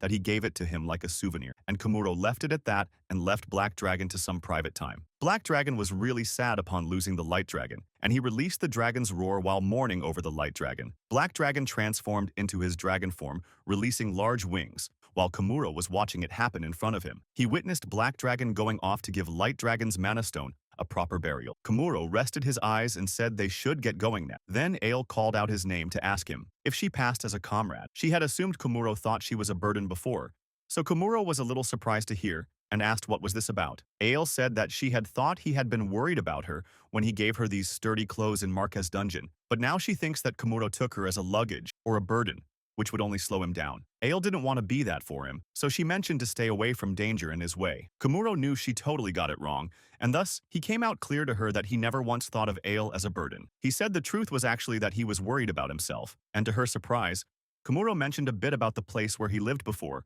which was safe and peaceful. There, even a bruise or a fracture was something extremely worrying, whereas compared to this world, here it was a simple talk even if an adventurer were to go and get killed by a goblin. So, if something like that were to happen to Ale, it would leave a wound in him for a lifetime, which was why instead of saying it was for her sake, Kamuro claimed it was for his sake, and wanted to keep her out of danger. He apologized if that hurt her pride, while Ale realized she was wrong about him. She tightened her hands as she called Kamuro an idiot, who worried for her even when he wasn't asked to. However, it made her smile to realize she had been completely wrong, and Kamuro's answer was so like him. Kamuro was caught off guard by what she was actually thinking, because he thought she was upset with him the previous day. Ale replied she was just frustrated, and thought Kamuro thought of her as an unworthy partner. She burst into laughter, now realizing she just had misunderstanding on her part.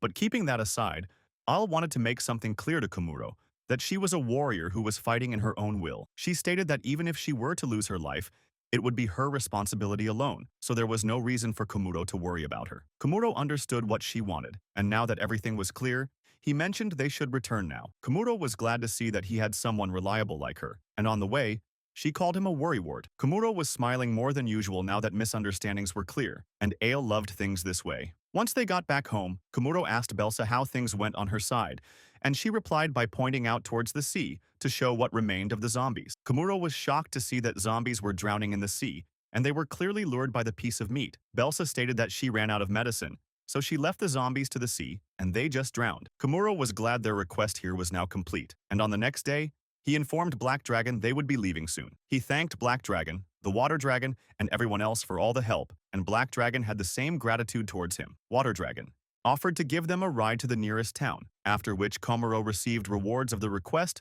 which were both a map and a ship from Black Dragon. He saw of Black Dragon with a handshake, and got blessings of the dragons to keep on moving forward. After that, he was all set to leave with the Water Dragon taking responsibility to give him a ride to their next destination. Kamuro and others were happy to get another fast ride in the waters, and Kamuro was grateful for everything. Kamuro then asked Ale and Belsa to listen to him for a minute, as he decided to finally be clear to them that he wanted to go to a brothel in the next town. This declaration of his surprised both Ale and Belsa, as their pleasant voyage was ruined by something this pervy. But Kamuro couldn't help it, since he had been patient for a long time. Belsa knew what he said was reasonable as a male creature. Then Belsa didn't mind lending him a hand, as the person she felt comfortable around and felt thankful for bringing her out from being a neat. Ale shared the same sentiments and she agreed to give some service to Kamuro as well. And in the next moment, Kamuro was totally overwhelmed, as the two of them just latched onto Kamuro. He tried telling them it didn't feel right to bother them, but since the two were more than happy to do it, they kept rocking each other on the ship for 2 days. And once they arrived at the next destination, a water dragon saw them off at the port town Flora. This was yet another new place in the journey of Kamuro to explore the world. It had a densely packed building, crowded with people everywhere. He had heard of this place as the city of adventurers, which also seemed to have plenty of jobs. Kamuro was still in the mood to have some fun, so he was excited to look forward to go to a brothel. But again, he was met by an unexpected encounter, And this time, it was the biggest changing point of his life because the one responsible for sending Kamuro to this world had appeared. Now, Kamuro was about to continue his work as an exterminator in this new town with his companions, and soon he was about to meet the person who reincarnated him, the god. But before that, when he arrived in the town, there was another trouble waiting for Kamuro, as an adventurer with a dagger in his hand was hitting a girl in bed with it. At this time, Kamuro was still at the port of Flora Town, where they rested their ship. After that, he witnessed some adventurers having a lively fight in the bar, which showed pretty much how noisy this town was. Kamuro told Ale and Belsa they should split up for now and meet back up later on. Both of them understood that he was going to a brother anyways, after which he went his way, leaving Ale to look for an inn while Belsa handled maintenance of their new ship. Kamuro asked people for the location of the brothel, and he was excited on the way to finally have some chance for fun. On the way, he saw a frustrated adventurer going away from coming out from the brothel. However, he just went ahead in the brothel and called out to know if this place was open. But Kamuro witnessed something unexpected, as the girls of the brothel were carrying an injured woman while crying over her wounds. Kamuro was standing there and he could understand that the wounds on that woman clearly showed signs of abuse from an adventurer. That look was the furthest thing away from sex appeal, and others were trying to first aid that seriously injured lady. The manager of the brothel apologized to Kamuro for an inconvenient sight, and other girls shouted at him that he was not welcome right now because they had a situation. The girls kept calling for the injured to wake up, while yelling out that bastard adventurer was just too cruel on her. They needed to call a priest quickly. Then Kamuro put his hand inside the bag and brought out recovery medicine for the injured. The woman asked, why does he have something so expensive? And she claimed that the injured lady would die before her wounds get treated. They also didn't have any money to pay for the medicine. Kamuro kindly stated that it was a highly concentrated potion which he made by himself, so they won't need to worry. And thus, Kamuro gave the potion to the wounded girl. Her wounds started disappearing right away, and Kamuro noticed that there were still some scabs on her body. He used a knife to remove the scabs without hurting the skin, and applied more medicine to her. Soon, the injured woman regained consciousness, and her friend was glad she was alive. Kamuro figured this was not the right time, so he decided to take his leave. When he was outside, Kamuro wondered what he should do now. Then the girl who was treating the wounded one arrived there to thank Kamuro for saving her friend's life. She wanted to do something for him, and Kamuro just asked if there were any places good for some privacy. She was confused why he said so, until she noticed down at his hard man's pride. She got that he came to this brothel for obviously holding a woman, and so she informed him about a hill where he could be alone, while she removed her panties in front of him. Kamuro was caught off by that awkward moment, as she handed over those panties to him as an expression of her gratitude. She introduced herself as Miria, and told him to use her belonging to his heart's content. Kamuro also introduced himself to her, but after some time they passed away. Kamuro was left trying to process just how he ended up with this panty. But that aside, he followed up his way to visit the hill outside the town. There were church ruins around this area, and supposedly no people visited this place. Kamuro sat down in an isolated place.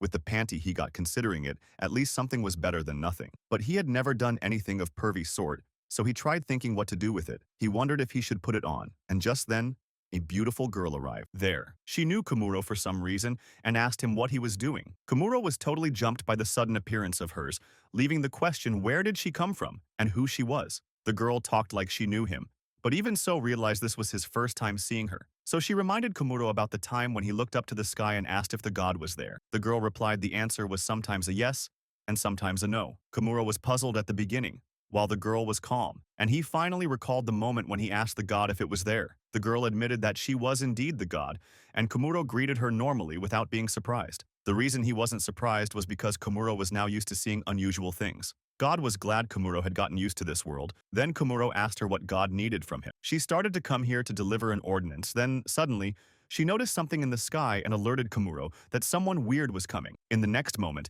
the ground was all smashed from the sudden impact of this weird being, which turned out to be another male entity with an evil look. Apparently, this entity was the evil god, who also wanted some credit other than the light god. God asked the evil one why he was here, and all of this was just a mystery to Kamuro. The evil god declared that he also got some business with the other worlder Kamuro, but out of curiosity, the first thing he asked Kamuro was what he had in his hand. Kamuro plainly showed the panty to the evil god, which creeped him out to the point he called Kamuro a mess. Kamuro was lost about what was happening around him, and just why God and evil god were here for him. After that, they had a discussion for some time, and Kamuro got the gist. They were here to make a large-scale request for him. God replied that it was technically a divine ordinance, but if possible, she needed him to do that work. Kamuro asked her what God wanted him to work on exactly. to which God replied she would start explaining things by showing and informing him about the circumstances of this planet. She created imaginary holograms and showed Kamuro how the whole planet looked like a hemisphere. This was the first time Kamuro was looking at the planet.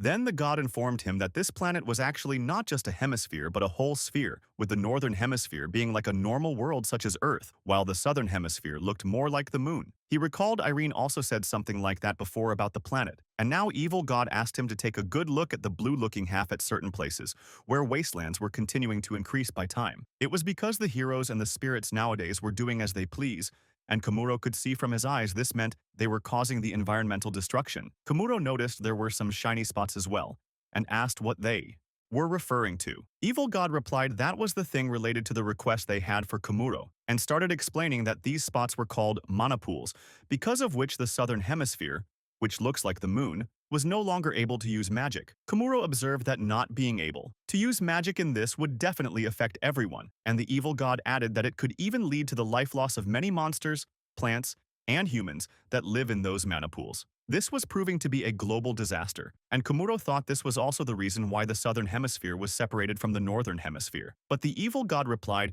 it was just the space created by the god, but it never listened to her, and just separated the planet on its own. God couldn't argue back on this one because it was her carelessness, and now keeping everything aside, Evil God stated that he wanted Kamuro to clean up this mana pool of heavy mana-sucking beings and let it spread. Kamuro mentioned the scale of this job was in a different league compared to all the quests he had done till now, and Evil God agreed it would surely be difficult for him to do it all by himself. Kamuro gave it a thought of possible ways to handle it. Then he asked the Evil God if he could think of something to handle that. He asked the Evil God if he could try some alternatives like growing plants in the mana pool, so that the pollen produced from those trees would spread across the world. Or they could simply let the slimes loose and multiply, since they don't drain much magic energy and spread it. Evil God was amazed to hear this plan of using plants and monsters, so he quickly went off into the sky to try putting this plan into action right away. God figured the evil one was restless as always. Then Kamuro asked her why she mentioned the hero and spirits before. God began with asking Kamuro what kind of image he had for a hero, to which Kamuro replied that the hero might be a high-level, strong and full of justice, kind of person who was counted on by the king and the people. God told him that a hero wasn't someone who got appointed or had a high level, but what made a hero was the spirits who blessed them. She explained when a spirit gives blessing to a normal adventurer, they gain new improved powers and become heroes. Kamuro told her that it might be faster if the god sorts this out herself, to which she replied that she just gave them a will when she created them, but they didn't listen to her at all, just like the space. Now, with all being said and done, God asked Kamuro if he would carry out her request of extermination of heroes. This was a pretty bold request she made from him, and God detailed that she simply wanted him to remove excess heroes scattered all over the world. Kamuro couldn't believe God was asking this of him, because this request simply meant to ask him to kill people. Kamuro couldn't think lightly of something like really putting those heroes and spirits to death while holding the burden of their lives. God stated that he couldn't decline this order from God, so Kamuro asked her about what should be his methods to deal with them. She mentioned that simply killing or extracting the spirit would cease them from being a hero, and Kamuro figured it was put that way.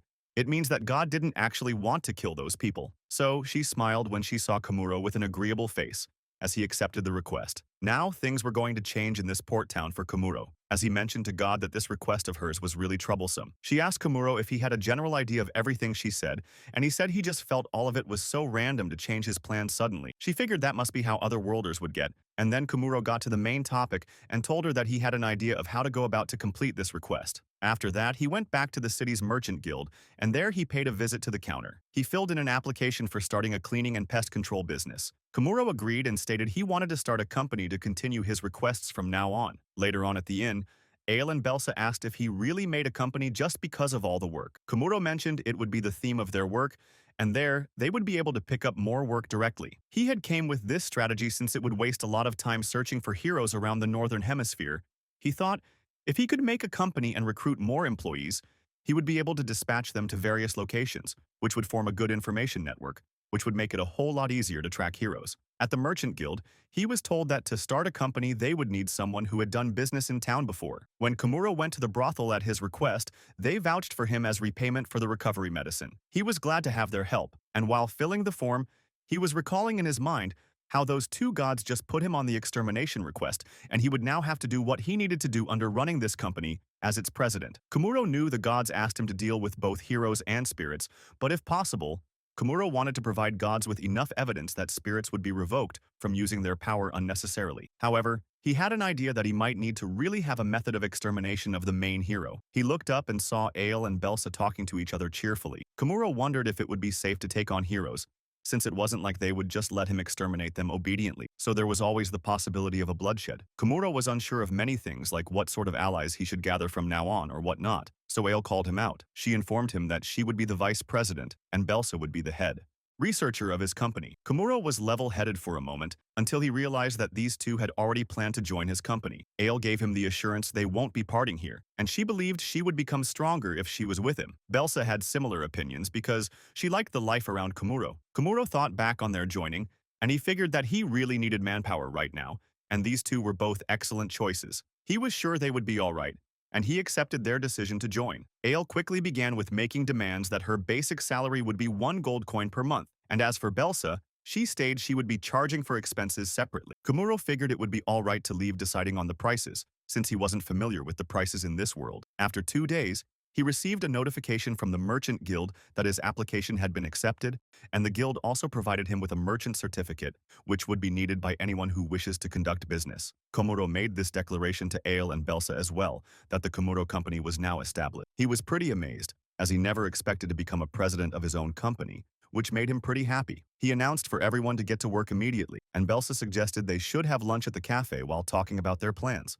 Both of them were pretty excited to work on getting more expenses mainly from Kamuro's pocket, which kind of scared him for his newly found company's future. In the cafe, they got themselves a table, and while they were over lunch, Ale asked Kamuro who he got this request from, to which he stated he would tell her later.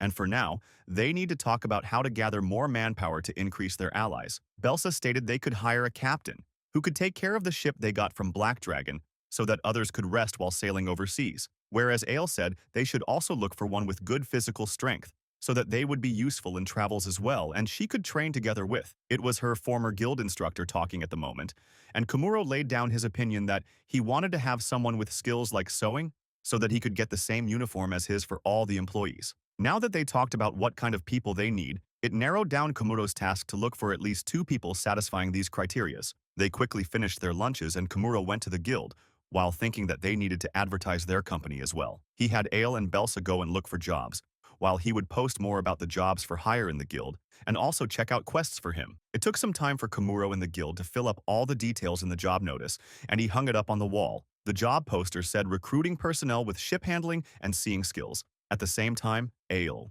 arrived there and she informed him of one quest she got for him to exterminate masmoscals and bug roaches. Kamuro accepted and went to the large mansion of the client, who was an old lady waiting for exterminators to arrive. The old lady showed them the way to the basement filled with pests, and Kamuro put down the extermination tools for both masmoscals and the bug roaches. After a day passed, he came back to the same place where there were many masmoscals and roaches lying dead on the ground. He collected them for the proof of subjugation, and the old lady thanked him for the good work. Kamuro got his rewards for the quest from the guild, and so their day ended with being a little hectic but rewarding. When they got back home, Belsa welcomed them, and Kamuro told her they finished a lot of work that day, while asking how things went on her end. But Belsa didn't seem to be calm as she exclaimed they had a problem right now, and Kamuro heard from her that earlier, a guard came over to inform her about an intruder passing on their ship in the shipyard. Ale mentioned that the intruder might be aiming for their cargo, but Kamuro said he didn't have anything left on his ship since he kept all of it in his bag. Ale laughed off, mentioning only an idiot would loot an empty ship, while Belsa was the only one being the same here. However,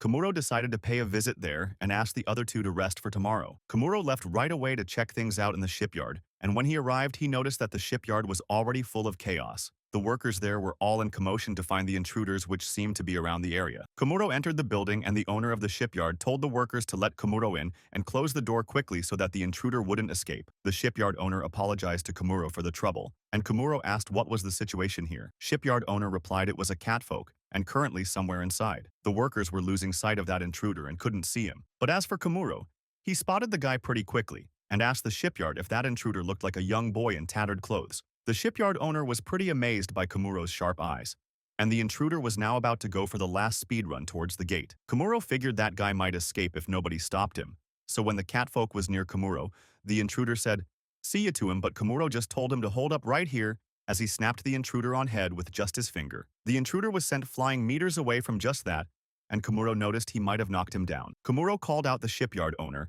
and later on they found out information about this intruder. His name was Seth, and was born at a cat village on Lake Adele. The reason they heard from Seth to intrude Kamuro's ship was to become a fisherman, not to steal money. Seth clearly looked hurt and begging, and he himself told them that he just wanted to meet the captain of the ship and get hired, since he came here to this town to get a job. The shipyard owner scolds Seth that his reason doesn't allow him to break into someone's ship, and that was something Seth also realized now. The shipyard owner then asked Kamuro what to do now, while mentioning, even if there was no damage done, it was a fact that there was a break-in. Kamuro then sat down, and since Seth was a fisherman, he asked him if he had any ship handling skills or even cooking. Seth replied desperately that he used to handle ships a long time ago, and as for food, he could only handle fish dishes. Kamuro was glad enough to hear this and hired Seth, while adding that he might be able to fight with a little training, and informed him that from today, he would be the captain of his ship. Seth himself thought it was idiotic to just make the person who came to steal on the ship as the captain of the same ship. Kamuro asked him if he wanted to get caught instead,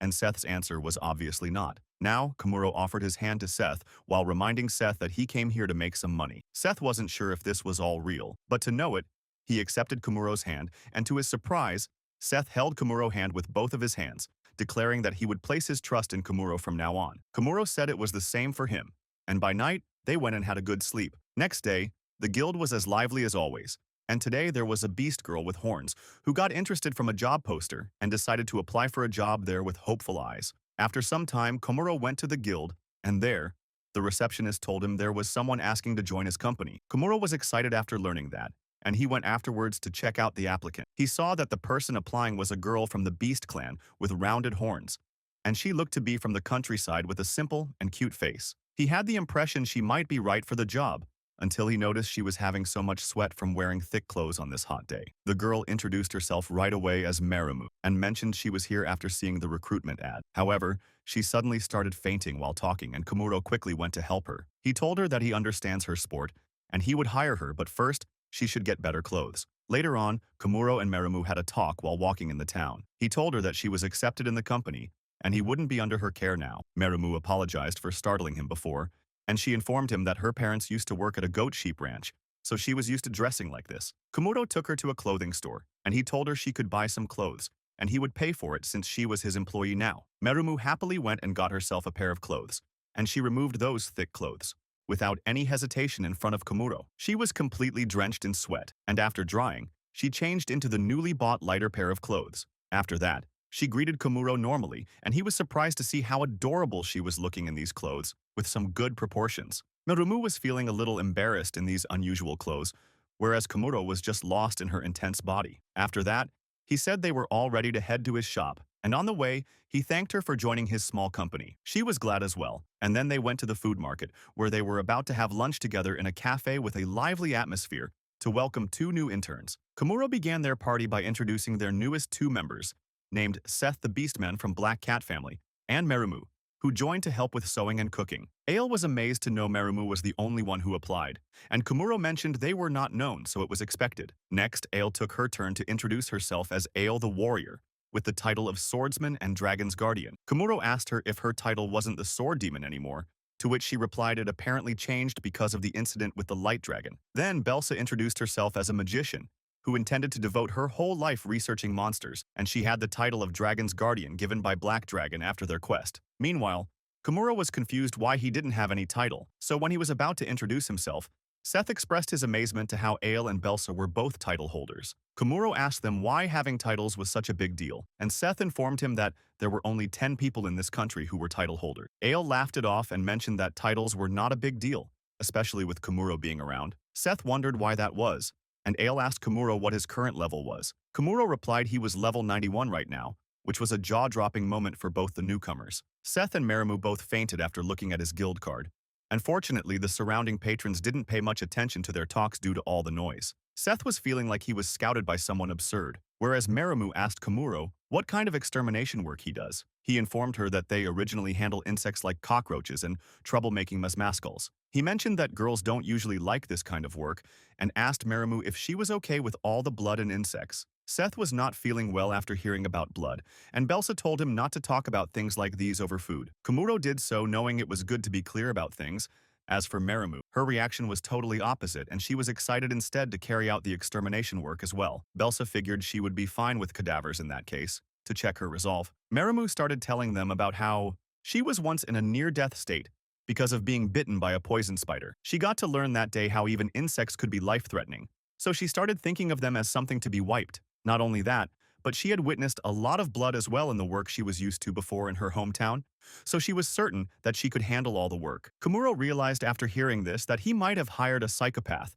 but carrying forward, they had a feast, and once they were done, Seth mentioned that he wanted to hear President Kamuro's introduction as well. Kamuro was happy to hear that, and since everyone was here, he decided it was about time to tell everyone about his goals as well. So, he began with a proper introduction of him as the president of Kamuro Company, hearing which everyone was excited until they heard the full declaration of Kamuro telling them that he died in a different world and was brought here by God, and also that this company was actually formed because of a special request, which was actually made by God herself. Seth and Merimu were surely new to company, but for Ale and Belsa, it was their first time as well to be hearing about Kamuro's request and goal of this company. After that, Kamuro explained everything to everyone, that he actually got the request to exterminate heroes, along with the report he received from the god before. So, once he was done with the explanations, he told their surprised faces that from now on, they would all work together to exterminate heroes. Everyone shouted at him, why were they just hearing about a big thing such as this one? And so they had a little trouble adjusting their minds to process all of this,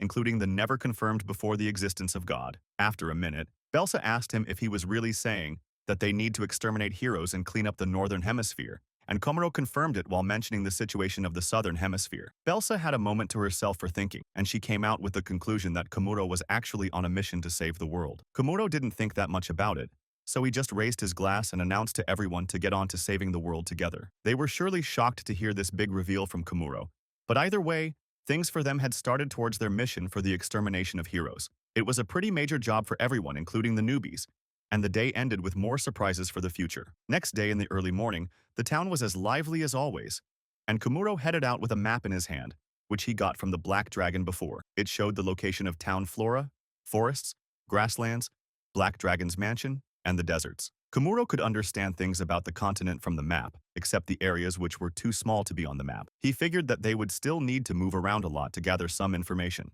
On heroes, Kamuro knew they would need to start from somewhere, so he stated that Belsa and he would head to the adventurers and merchant guilds to collect as much intel they could on heroes around the city, while advertising their company at the same time. Ale agreed to that and decided that Seth and she would head to the forest behind the town to get Seth started with his training. Kamuro told Merimu she could return to the inn and make some clothes for the employees, and hand over a sample to him later. After that, everyone went their ways to get their tasks done, and later at the guild, Kamuro asked the receptionist for some intel, but she had nothing on heroes. He and Belsa decided to head over different areas to ask more people, while Ale was making sure in the woods to give a tough training to Seth. He got pushed back by a wild boar, which was part of his training. Whenever it got too much for Seth, Ale went and defeated the monster instead. She got a grasp of things Seth needed to begin his training, and he obeyed her instructions. Marumu was making uniforms at the inn around that time, and she liked the first sample that came out. Meanwhile, Belsa and Kamuro had walked a bit far out of town. Belsa remembered to ask him something, and she mentioned to Kamuro that she had some skill points right now, and asked if he wanted her to acquire any particular skills. Kamuro hadn't thought of this before, but after thinking he concluded that it would be better for the employees to choose their skills for themselves. Now, he looked up the places he wanted to check out next on the map, which were the forest and the grasslands, but since there might not be any people, he considered turning back. Suddenly, they heard a guy yelling at some distance and Kamuro saw that person falling off from his carriage carrying a horse. The horse started running wild on Rampage, and they realized that person might be a merchant. Kamuro asked Belsa what they should do, and she told him to stop the horse, which was just going to hit Kamuro. Kamuro then just snapped his finger at the horse, which was strong enough to knock it down unconscious and fall on the ground. After that, Kamuro noticed the merchant coming over to them asking if they were all right. Kamuro left this situation to Belsa for handling, but the merchant held Kamuro to ask if he was the one who stopped the horse, since the horse looked like it was attacked. Kamuro didn't have much to say anyway, so he just went and checked the carriage. Then he saw there were many slaves inside the carriage. The slaves were all scared and they asked him if he was the slave trader. Kamuro assured them he wasn't the slave trader or buyer. Kamuro then heard one of the slaves coughing badly, so he went to her and offered her a healing potion. The girl didn't hesitate and drank down the healing potion, and once she healed a little bit, Kamuro was trapped in the moment to see just how beautiful she was looking despite being so pale. She thanked him for the medicine But unfortunately, she still had the headache which doesn't seem to go away no matter what she did. Kamuro thought if that was the case, then she might be poisoned or cursed. The slave girl spoke up that it won't heal and she would eventually turn into a ghoul. Kamuro was left wondering about what she said, and apparently, they didn't talk after that. Kamuro went back to check with Belsa, and he told her about how he used some healing medicine on the slaves, which was a healing fumes to help their physical condition. After that, he tried to negotiate with the merchant to get those slaves free, but it wasn't of any help because those slaves were sick and considered dangerous. Then Belsa added that she was curious about one more thing, as she told him that the horse from before was known to be calm and gentle, but that one acted odd than that. She informed him that she found the cause of it, which turned out to be some kind of small insect she found from a horse's ear. It was a creature called a locust hopper, and they usually live in the desert. Kamuro wondered if it was a coincidence that they found this desert creature in this forest. But moving on ahead, they began moving along with the cart of the merchant. Kamuro asked the merchant if he needed them to escort him to the town, and Belsa added that she would take the fees for escort and medicine later on. The merchant agreed while not feeling that happy about it, and thus they reached the town by the dawn. When they were back, Ale looked at the insect locust hopper, and she couldn't believe this little creature was able to make a horse run wild. Kamuro agreed to her that was indeed the case, and he hadn't heard about that insect in his previous continent. He asked Ale if she was able to find any information, and she replied they were just out there in forest training for the whole time, aside from which she didn't have anything noteworthy to tell. Murumu came with her report that she was just about done with the uniforms, and Kamuro told her to bring the uniforms to him afterward, so that he could attach the emblem and reinforce them with his magic. The biggest thing they got out of this day was that Kamuro found some information on the heroes from the merchant trader they met earlier. He stated that there was actually a hero nearby on this continent, and he called himself as the hero of Earth. Ale was happy after hearing they had made some progress,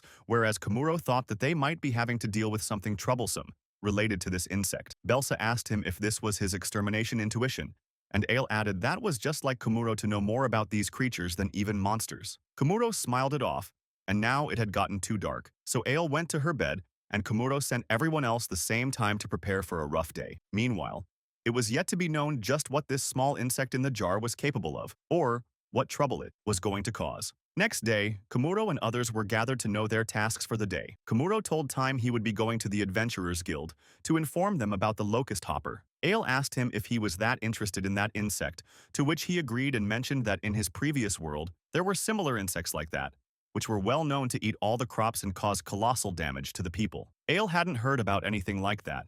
As for Belsa, she had read about it but ever saw it for herself. Kamuro said it might be a good opportunity for them, since they would need the funding for their company as well. So, if they were to exterminate locust hoppers also along with usual pests, that would lead them to a stable income. Belsa was excited to hear his thoughtful plans, which made this all starting to feel like a company. Kamuro said it was necessary after all they needed to find the employees' lunch bills, which they always consume freely. Then Marimu came to Kamuro with an urgent matter related to the uniform, and she stated that when she tried to wear it, she suddenly ran out of mana and fell down. Ale and Belsa claimed they didn't have any kind of trouble wearing it, nor did Seth. Kamuro looked at the symbol he made in it and told them it might have been due to the strengthening magic on the uniform, which required some amount of mana to be able to wear it, or it could also be a level requirement. Kamuro then tasked Mirimu to go with Ale and raise her level along with Seth, and before going to battle, she should visit an armor shop. Mirimu was really excited to see that she would finally be able to witness some blood. After that, Kamuro asked Belsa what she would be doing, to which she replied she would tag along with Kamuro, because she was interested in the ecology of the locust hopper.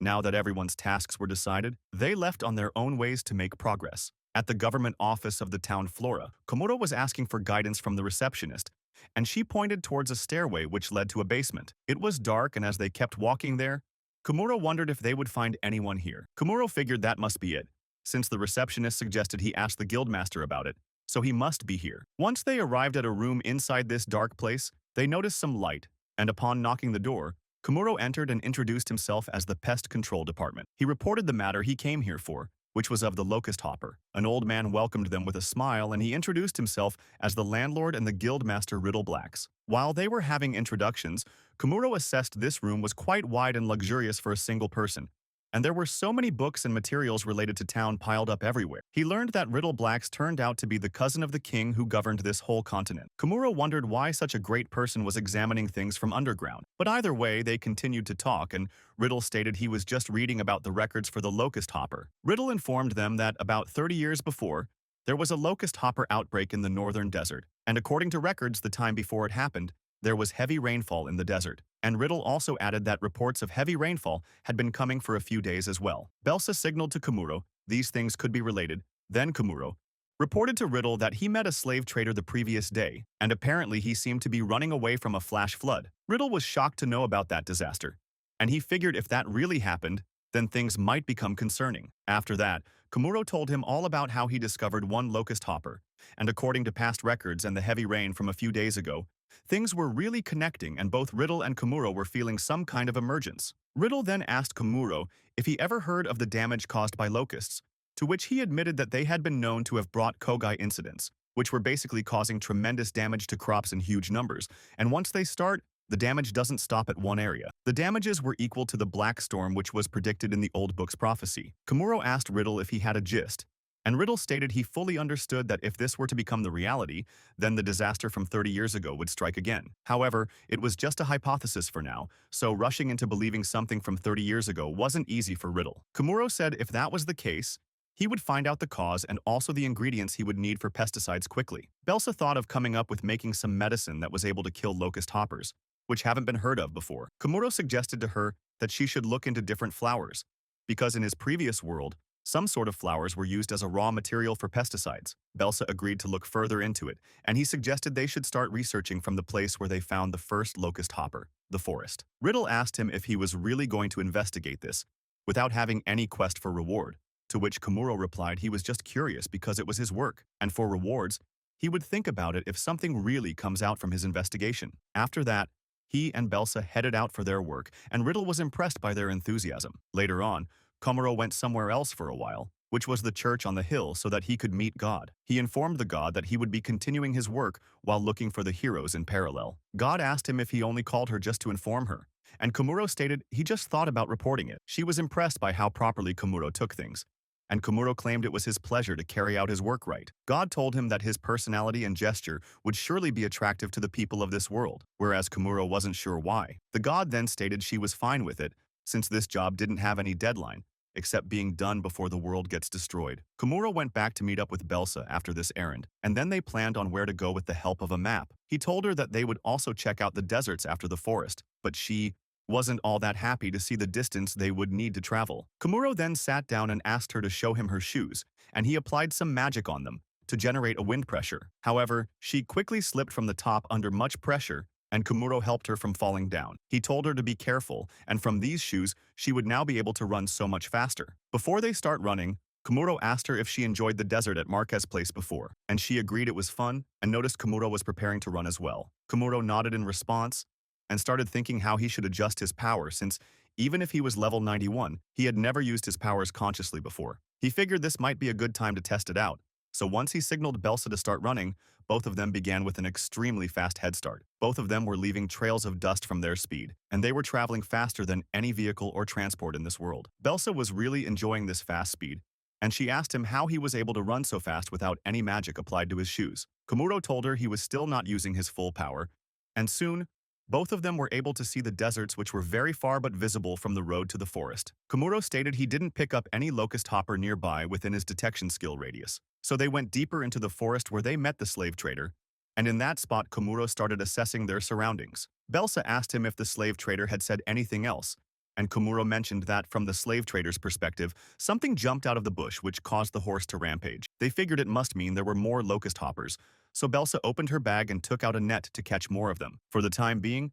both of them got onto catching locust hoppers they would come across for more research. Soon Belsa spotted one of them, and with the help of magic shoes, she managed to catch it. Belsa was delighted to have caught it on her own, and Kamuro smiled to see she was having fun. Suddenly, he noticed there were actually too many of locust here, and Belsa noticed the one in her hand was quite unlike the one they found before. However, the ridiculous number of locust hoppers being out here was just too alarming, and that too if they were in forest instead of their natural habitat. Kamuro then looked at the aggressive locust hopper, and he sensed that all of this was feeling like an omen coming true. After that, Kamuro and Belsa set up their camp and started the investigation. He entrusted the task of finding flowers for pesticide ingredients to Belsa and headed to the village to report it. Back at the government office, Kamuro informs all that he found in the investigation to Riddle, and Riddle was tensed up after hearing it. Kamuro let him know that his researcher was still trying to identify the cause, but either way, there was a possibility for the omen. Then someone else's voice came from behind Riddle, telling him that Kamuro could be a con man, and there was no guarantee they could trust him.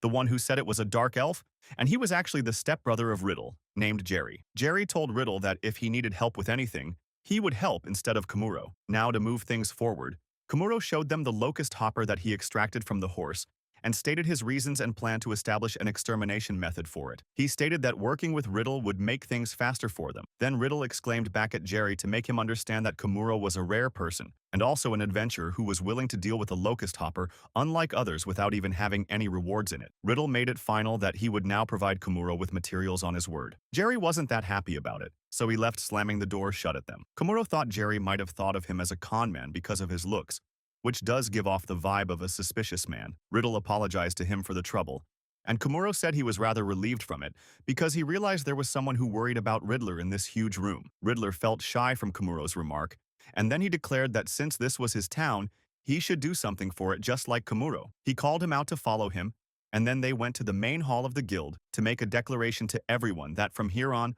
the Locust dealing organization would be established. He told everyone that apparently Kamuro had brought him some useful information. So from now on, adventures would need to be in cooperation between guild and government to prepare against the desert demon. Once the tension amongst people settled down, the staff quickly got on the job, which showed how much Riddle was trusted by them. Kamuro wished to be that kind of boss someday, and now that things were taking a turn for the better. It was the first ever Kamuro's company job, and that too, even at this large scale. Soon, the sounds of thunder began coming from outside, and Kamuro went to check what was happening out. And to his surprise, many black clouds were heading towards the town, and they were large enough to cover even the desert along with it. Nobody anticipated this sudden natural phenomenon, so thus, everyone including Kamuro were taken aback by it for some moments. Not only that, but things were not going to be that smooth for Kamuro, because after some time the other adventurers started throwing bottles and glasses here and there. Kamuro and Riddle wondered what was going on. Then Kamuro stated he would go and check it out. He went in, and after looking around for a bit, Kamuro was troubled to see the adventurers were all making a fuss everywhere. All of them were immensely enraged after hearing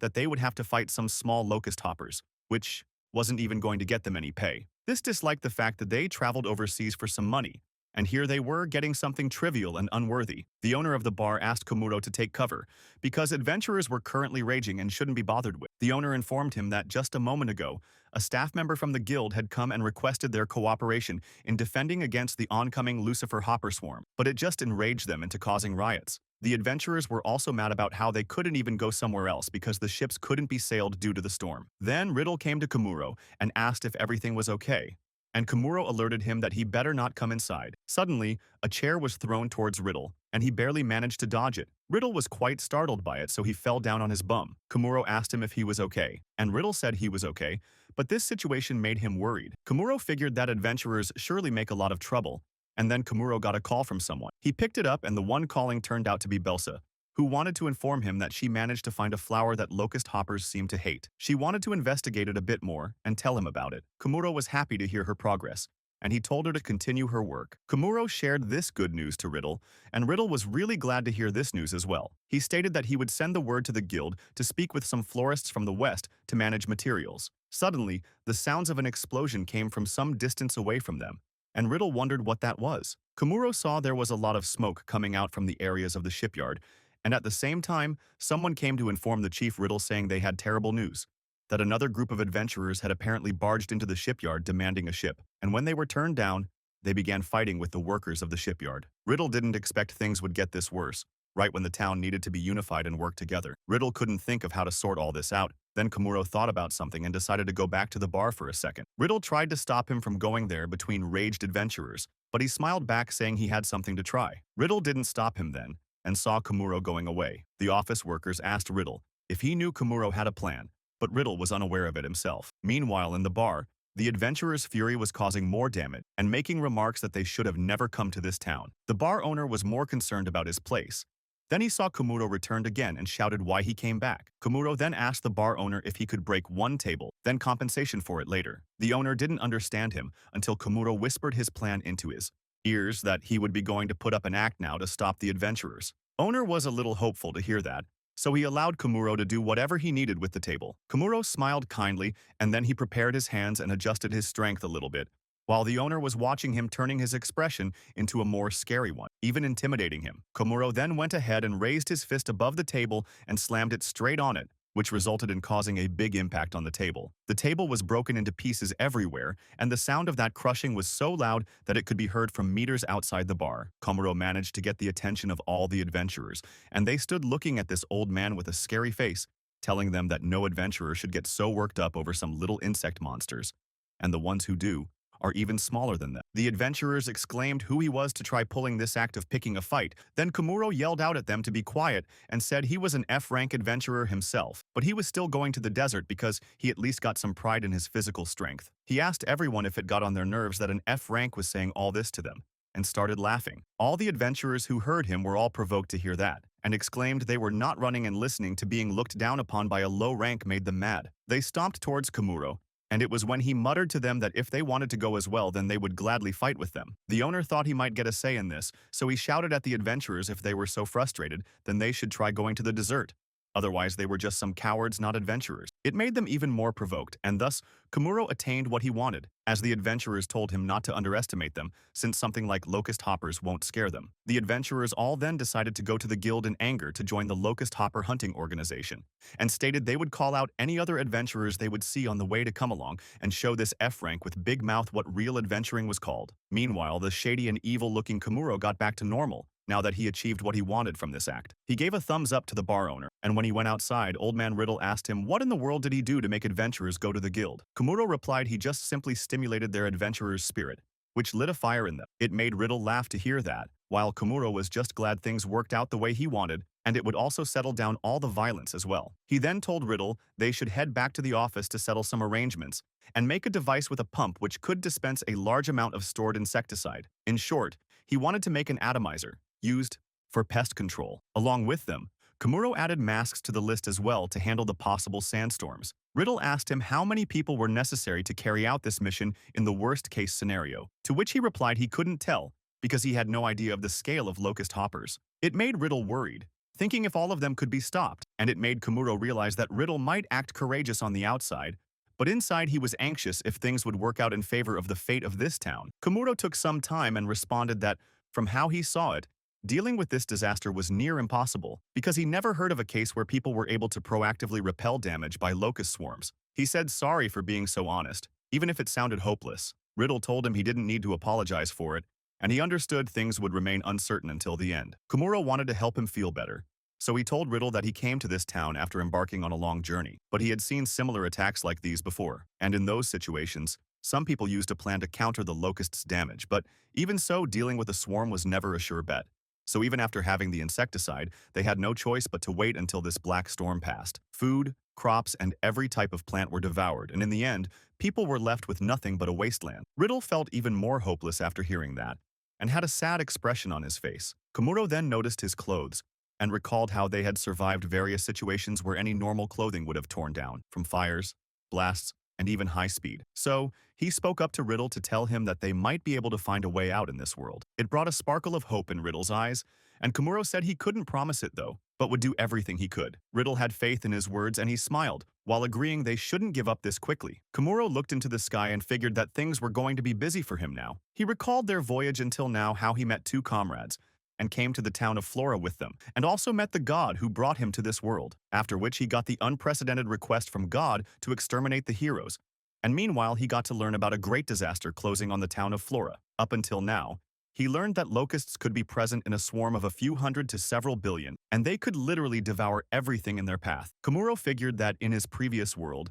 dealing with so many might not have been possible, but in this world they might be able to find a way to exterminate all of them. And so, Kamuro was eagerly awaiting and preparing to deal with this huge task with his extermination intuition. Meanwhile, on the other part of the map, just outside the desert, there was still a campsite where Belsa was researching different things on those locust hoppers. She was trying out different ingredients in them, and while Belsa was in the middle of thinking, Ale sneaked up behind her and asked if this would kill them. Belsa was startled by her sudden appearance, and Ale said she just came here after knowing Belsa's location from Kamuro. Belsa told her that she apparently found a smell which the locust hoppers seemed to hate, but it was not capable of killing them. Belsa showed it to her by pouring some of that liquid on the locust hopper, and it quickly started running away from it. Belsa asked Ale if she needed anything from him, to which Ale replied that Kamuro had asked her to guard Belsa just in case, while giving Seth and Merimu some training. Soon, trainees of the talk came panting from the desert, and they returned after the harsh training routine. Ale exclaimed why they were tired from just a stroll in the desert, and reminded them that they need to raise their stats quickly in order to wear their uniform. Seth told her it was just too hard because there were many monsters like scorpions and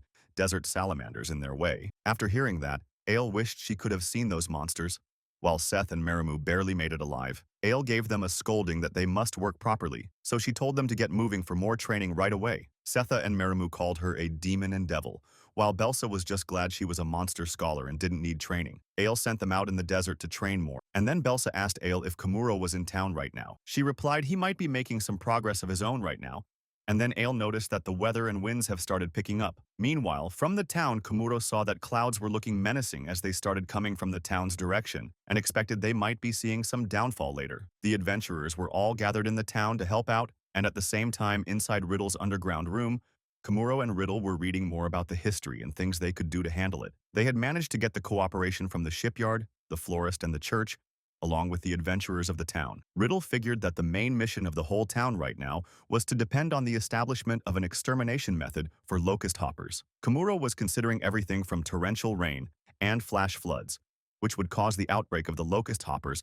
and result in the invasion of the town. Kamuro was considering that being able to use magic would allow him to take extreme measures, and along with that, they also had support from excellent mages who could use flame magic that could be used to turn the swarm of locust hoppers into ashes. But that would still leave too many alive. Riddle said they should keep a plan which everyone could help with, and Kamuro reminded him that the plagues he had seen before were said to have several hundred billions of them, keeping in mind Kamuro was sure they would be coming from the desert. Kamuro wanted to see if they could come up with a way to keep them in check in the desert. Then Kamuro stated that he would be using the flower which Belsa found to make some repellent in the next room, and then turn it into a solution. He felt for a moment that he was unreliable here, as if he was directly telling everyone that they don't have enough tools for the job. Riddle told him that he shouldn't make that face, since having that repellent was better than nothing, and having a downtrodden face would suffer the morale of their subordinates. Kamuro felt Riddle was right about it, so he started considering how many people they would need to send into the desert, to which Kamuro replied that it would be based on the number of atomizers they could manage. Along with it,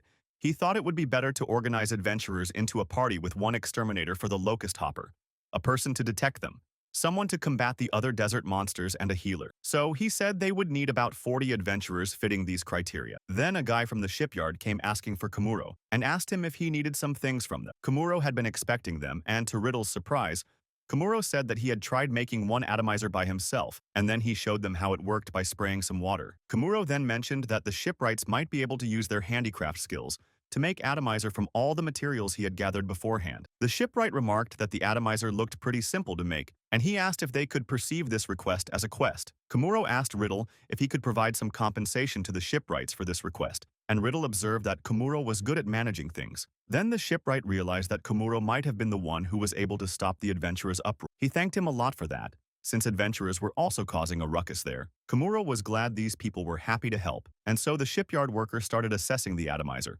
while Riddle told the office worker to get things ready for a special bonus to be given to shipyard. Kamuro paid a small visit to Belsa and Ale in the meantime to make sure everyone from his party would be ready as well. Riddle called out to the florist, and he gave her instructions to arrange many flowers. Kamuro was glad he wasn't alone in this one. Then he heard sounds of rumble from the outside. Kamuro and Riddle were both confused about these sounds, and when they went to check out this noise, Kamuro saw that it was made by the citizens of the town, who were angry and asking why were the adventurers talking about getting rid of a swarm of locust hoppers. They thought the government was slacking off, and the receptionist person tried telling them that the matter was currently being handled. But the people were not calming down, as they were scared what would happen to them if the monsters were to attack, and there was no way to escape either. Kamuro and Riddle saw the citizens.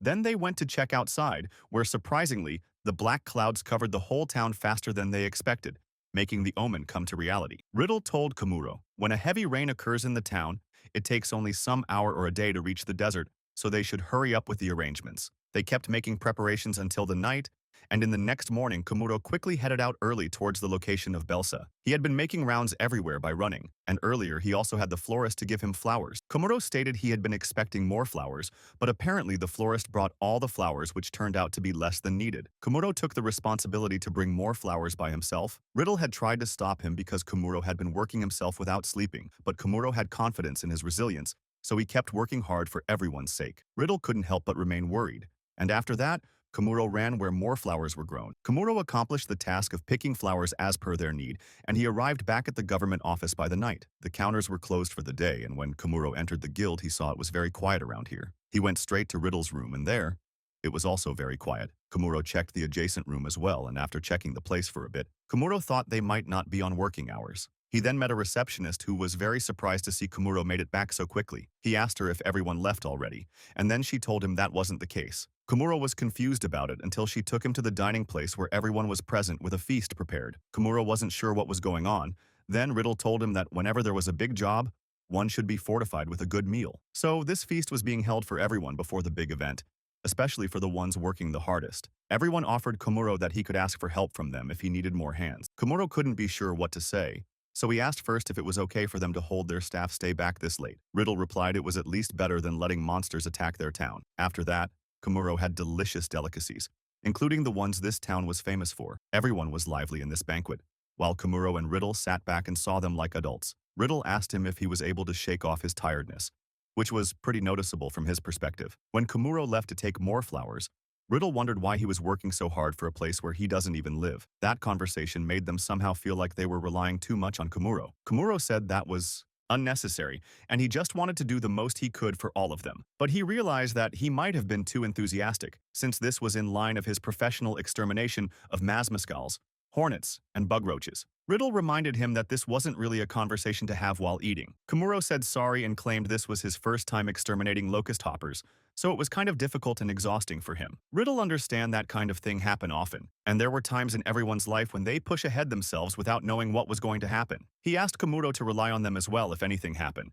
After hearing which, Kamuro got up and excused himself for a moment. He asked all the workers that once they were done eating, those who were able to work could come downstairs to help him out with simmering flowers in the basement. Riddle was glad to see him relying on, and he offered to help as well. However, the people didn't really had an easy time working in the whole basement, which was stinking, and needed them masks to work. The next morning, the shipwright came with the atomizers they could manage to make, and Kamuro checked them thoroughly to confirm they were well made. He had used some magic to increase the mask's potential against stinking particles, and surprisingly, Jerry, who didn't like Kamuro, did work to help out as well. Jerry claimed he was doing this just for his older brother, and Kamuro thanked him regardless and assigned the people with their tasks. Later on, the adventurers were called out, and Kamuro went and sat down in front of them, while revealing everything to them how he did an act before in order to get them to cooperate. Many adventurers were raged, and some asked if even the owner was in on this. Kamuro lowered his head and apologized to everyone for setting them up, but he came out clear about them needing the help of each and every adventurer they could get. The adventurers couldn't just get angry at an apologizing and kind guy, so they agreed to help Kamuro out, but in exchange,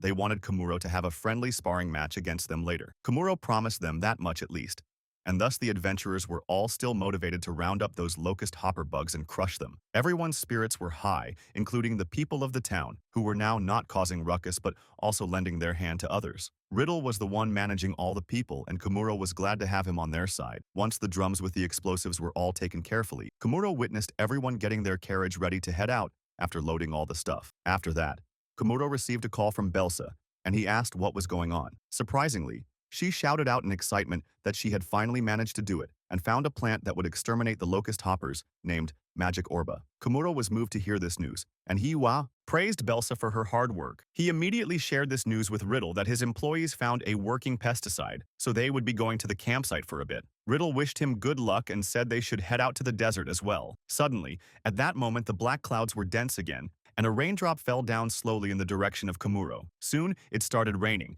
and Kamuro and Riddle witnessed it getting really heavy, which means that they had very less time left now. Kamuro quickly began running to the campsite, and he arrived outside the city within a few minutes, heading straight for Belsa. He reached her in time, and she welcomed Kamuro there, while praising him for working so hard. Kamuro stated that he rushed over after hearing that she made a pesticide, Then Belsa told him she should show it to him to save time. She pointed out a pot raised over a fire simmering something. Kamuro wondered what was at the bottom of it. Then Belsa asked him to show her the back of his hand and remove the glove. Kamuro followed her instruction. Then Belsa poured a few drops of that liquid on Kamuro. He started screaming in pain from this freaking hot liquid. Belsa noted that something like this didn't have any effect on him except for the hotness, so she figured that he surely had a lot of mana. She informed him that the thing at the bottom of the pot was magic orba, which was a plant that could suck up mana of whatever it came in contact with. She mentioned that it was founded by Ale and others in the desert, and currently they were out there gathering more now. Belsa explained that all monsters had a magical stone within their body, and if that stone were to break, they would die. Kamuro nodded in understanding what she said,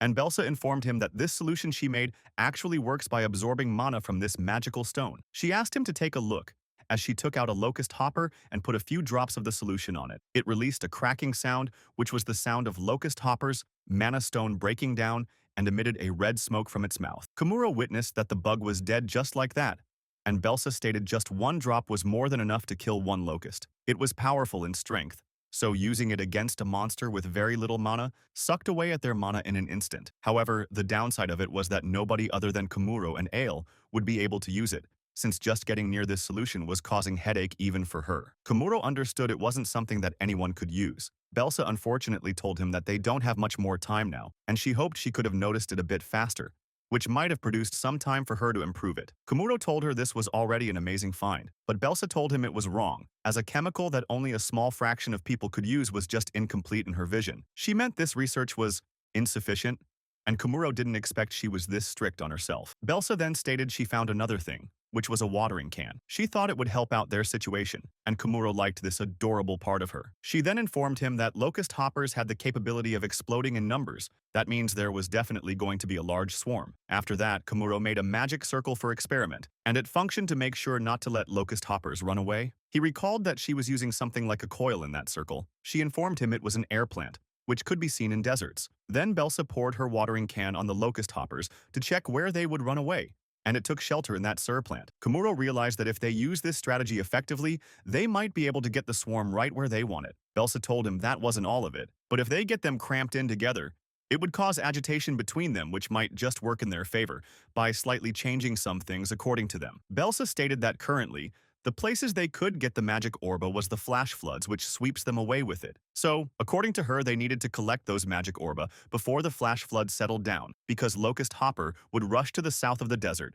which means invading the town right after the flood. Kamuro got the gist of what she explained to him, but when he asked her to explain this to Riddle and others, Belsa just straight out declined. She looked at him in a dumb manner, until he asked why she said no for such an important thing. Belsa stated she felt nervous around others, so explaining it to Kamuro was fine with her but not others. Kamuro asked if she could instead write it down in a book or something, which they could hand over to Riddle. Belsa hadn't thought of that, and she was completely fine with this one. Kamuro figured she was still recovering shut-in. After some time, Ale came there with others and Kamuro shared a lot of food items with them from the banquet he had earlier. Ale asked him how things were going in the town, which Miramu and Seth also wished to know. Kamuro gave them good news that everyone was working together on the situation.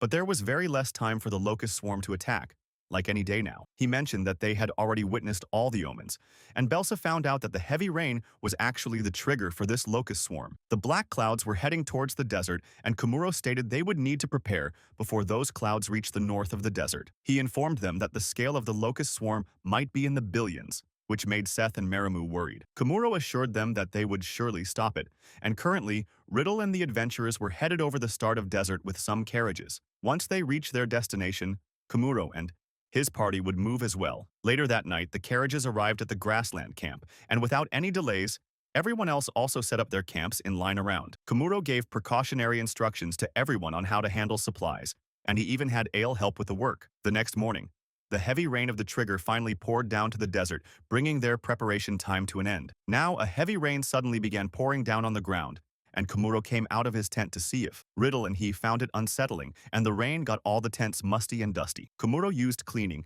and then Maramu handed soup to the adventurers who were exhausted from traveling in the wagons. Then they held a discussion meeting, where Riddle reported that a few dreams had started flowing the way to meet the requirements to trigger the conditions. Kamuro figured they would come out once the rain lifted. Kamuro began explaining their plan to everyone, with the purpose to intercept the impending locust hopper swarm. The adventurers' pump squad would use the repellent as smoke to set a trap, and drive the locust hoppers into a corner. where Kamuro and Ale would be standing there to finish them off with the magic orba. Kamuro added they would also need to create barriers with magic circles to make sure the locust hoppers won't run away, and it would also trap the fumes of magic orba, so that it won't affect other adventurers. And if somehow any Locust Hoppers group were to escape, the rest of them would be exterminated by the adventurers with any magic spell. Riddle had no objections with this plan, and this plan was certainly good for both adventurers and the finances of town as well. After that, Kamuro explained the hypothesis of Belsa to everyone, and Riddle was amazed by how far Kamuro and his researcher Belsa were able to look into this case.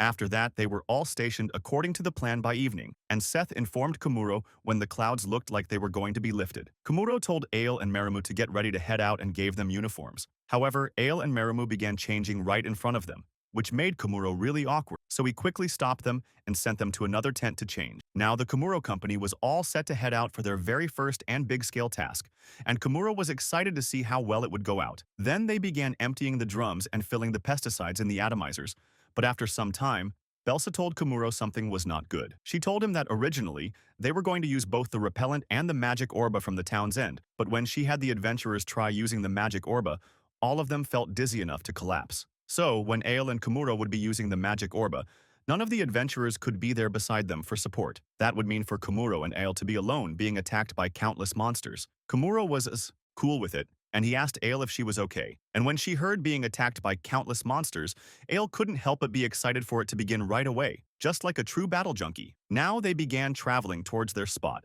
As the rain settled down and the cold breeze began flowing, the adventurers were all gathered before Riddle, as he was giving a speed that the Locust Hoppers have been historically plaguing them countless times. So if they succeed with this plan here, they would be giving hope to the countries suffering from the same. He asked all the adventurers to fight bravely, including Kamuro as well. Then Kamuro came forward to give 2 cheerful words to everyone, and he thanked everyone for coming here. He told everyone to remain cautious as well, and if they see a red mist, they should run from there. Kamuro mentioned there might be other things to be wary of as well, since this desert could house more dangers. Now he asked everyone to work together, and Riddle declared them to commence, as according to plan to exterminate these desert demons upon signal. The next day, everyone began to see the sun's light, and while adventurers were on their posts, Kamuro ran further into the desert and placed a magic orba around its girth, then met up with the rest of Kamuro's company. They waited minutes after minutes, but the sky was still clean, and Kamuro sought best to remain patient. However, some adventurers couldn't be patient, and they thought it was just a waste of their time. Kamuro tried keeping them here,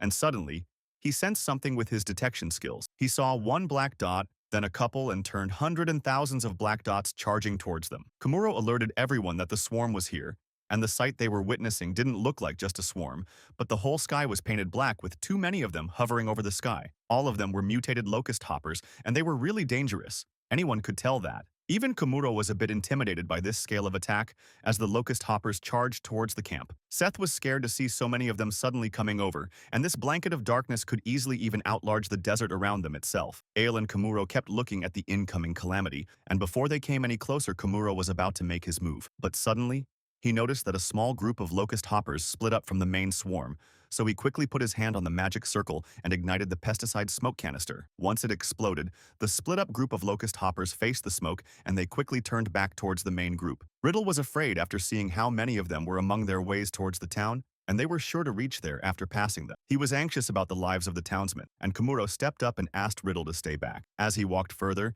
he asked Belsa to work with other adventurers to deal with any locust hopper which made it through him by any means, be it magic or crushing them physically. Kamuro was all set with his professional work, and the atomizer with the magic orba. Belsa also put on her mask, while the adventurers began with their sprays of the repellent. Their aim for the swarm was making sure to turn the locust hoppers right where they wanted them to. And suddenly, a group of locust hoppers got separated from others, and they charged the group of adventurers which were spraying repellents. As they were coming towards the adventurers, Kamuro told them not to stress about killing them and just drive them towards him. Suddenly, the adventurers were met with another danger, and Kamuro witnessed the other monsters of the desert come out and began rampaging towards the adventurers. Kamuro figured that these monsters must have reacted to the chemicals, and he told the adventurers they could deal with monsters and leave locust hoppers to him, while making sure to stay clear of the magic orba's red smoke. The adventurers changed their positions, and Ale accompanied him on this 2 versus 10 billion battle. Kamuro began with igniting the rest of the circles, and all the cans started exploding in a certain pattern, and once their work was done, the explosions kept happening for some seconds. The explosions funneled the Locust hoppers into having just one exit, which was to go through the camps. Kamuro used his detection skills to check their funneling was working. Now, only Kamuro and Aile's work was left, and both of them charged in with their atomizers pointed at the swarm, and even Locust hoppers were rushing at the two. Kamuro sprayed all the magic orba at the swarm. They immediately began acting repulsive, and some of them went to attack Aile. She didn't have much time to react to them, but fortunately, she was saved by Kamuro. She thanked him for the save, and while they were killing them off, the adventurers were feeding off the desert monsters, along with the help of healers and some using repellents to drive Locust hoppers away. Aile was also doing a good job killing them off, and their extermination kept going on for long. In the middle, adventurers saw that a group of Locust hoppers made it through and were headed towards the tent. Belsa went and set off a trap can, which went off and caused a blast to kill off that bunch of Locust hoppers. The extermination job went on for hours, and the black wave of locusts swarmed, were speckled with the red smoke of pesticide, and caused a bizarre spectacle in the desert. The numbers of adventurers being exhausted had started to increase by that time, and Kamuro was also feeling a bit of sweat keeping it up for that long. Soon, they began to see the proper yellow color of sand, and this desert was covered with so much smoke. In the end, one but a swarm of locust hoppers remained, and it was heading towards Kamuro, and he was standing there ready to exterminate them to the last one. As Kamuro was about to finish his job, the cracks of locust hoppers began making loud sounds all around them, and it kept going on until the whole sky was cleared. Kamuro had finally done it, and with this, he managed to finish off his company's first job. At the same time, Seth reported that a magical whirlwind was coming from the east of the desert, and Kamuro covered his eyes to block the dust from getting into eyes. According to Seth's report, a monster was headed for Kamuro's direction, and after hearing it, Kamuro stated he would deal with it himself. But to his surprise, the monster was quite more dangerous than any average monsters he had seen before, as it looked like a lion, goat, dragon, and snake were all merged together. The dangerous beast was charging towards them with clear intent of wiping them out, and Aile alerted him this was a chimera. Chimera was attacking Kamuro from the sky, but no matter how fast it was, Kamuro was able to easily land a punch, and he dealt with it just like that. Kamuro then reported to Seth that the monster was exterminated, while Aile was amazed to witness his overpowered abilities. Kamuro was glad that their job was completed with this, and they could head back now. But to his surprise, someone called him out with something more surprising than that. It was an old man in a farmer's outfit, and from Kamuro's perspective, this old man didn't look like an adventurer. Kamuro learned from the old man that he was actually chasing down the chimera, which slipped away from him, and when he heard Kamuro defeated it, the old man was surprised and thankful for him the same. Then Kamuro told the old man that he ran an extermination company, and the old man asked him to visit his farm sometimes to kill the bugs there. Kamuro agreed to provide a budget service to him sometime, and then the old man mentioned he forgot to introduce himself. That was when the old man took off his straw hat as a polite gesture, as he introduced himself as Garcia Gnome, the Earth Hero. Kamuro was surprised by this unexpected encounter with a hero, and after a bit of chit-chat, Garcia mentioned his wife was waiting for him at home, so he would head off now. Kamuro replied to him to take care, but he was definitely not sure what to do now. Now back to the grasslands campsite, Kamuro saw Riddle was standing there listening to how the extermination work went. Kamuro and Aile came back with serious faces, and he removed his mask and then took a sigh of relief. Seth and other adventurers were also eager to know what happened, and they were glad to see they made it back safely. Riddle asked him how it went with those locust hoppers, and Kamuro calmly shared the good news to them that the extermination work was completed. He thanked everyone for all the hard work, and this news made Riddle tear up in tears of happiness because, with this, Kamuro had managed to save their town and its people from this plague. After some time, everyone prepared their carriages to take back all the stuff and clear the campsite to return back to the town. The adventurers figured they would finally be able to go home now, and Kamuro looked at them with a smile on their faces. The adventurers, which were impatient before, now made proud statements of playing a major role in helping out this situation, so they didn't fail to mention to Riddle about the reward for this bravery. Riddle agreed to them, and later on he reported to Kamuro about their preparations being done. Riddle told Kamuro he might take a bite, so Kamuro and others could head over town without him. Kamuro then replied that he would actually be sticking around for 2 to 3 days more, just to be safe and keep watch for any changes in the desert in that time. He believed that making sure to wear off the effects of pesticide was also a part of his job, and Riddle was thankful for that. After that, Belsa called out Kamuro with a book, and then Kamuro handed that book over to Riddle while informing him that this was a book of record of countermeasures against locust swarms compiled by Belsa, and it contained everything from the ecology of locust hoppers to how to make the repellent. Riddle gladly accepted the book, and to Kamuro's surprise, Riddle was extremely polite in mentioning how Kamuro saved them. He wasn't sure how to thank him, whereas Kamuro was happy for them. Riddle said that if he weren't to be here, then this plague would have destroyed the town of Flora, and they would have no choice but to abandon the town. Kamuro's help had saved their livelihoods, for which Riddle shook hands warmly to express his gratitude. While Riddle was delighted with this save, the Kamuro Company members also arrived there. Kamuro stated that it wasn't just him, and he was able to help out because of the support of his hard-working employees, the adventurers, the townspeople, and the cooperation of the guild. Without everyone's help, he wouldn't have succeeded, and most importantly, he told Riddle that he should also thank one more person. Kamuro then pushed Belsa in front and stated she was the one who did the most important task of finding the way of extermination. Riddle agreed he was right about that, and he felt obligated to thank her just as much. But Belsa was nervous in front of him,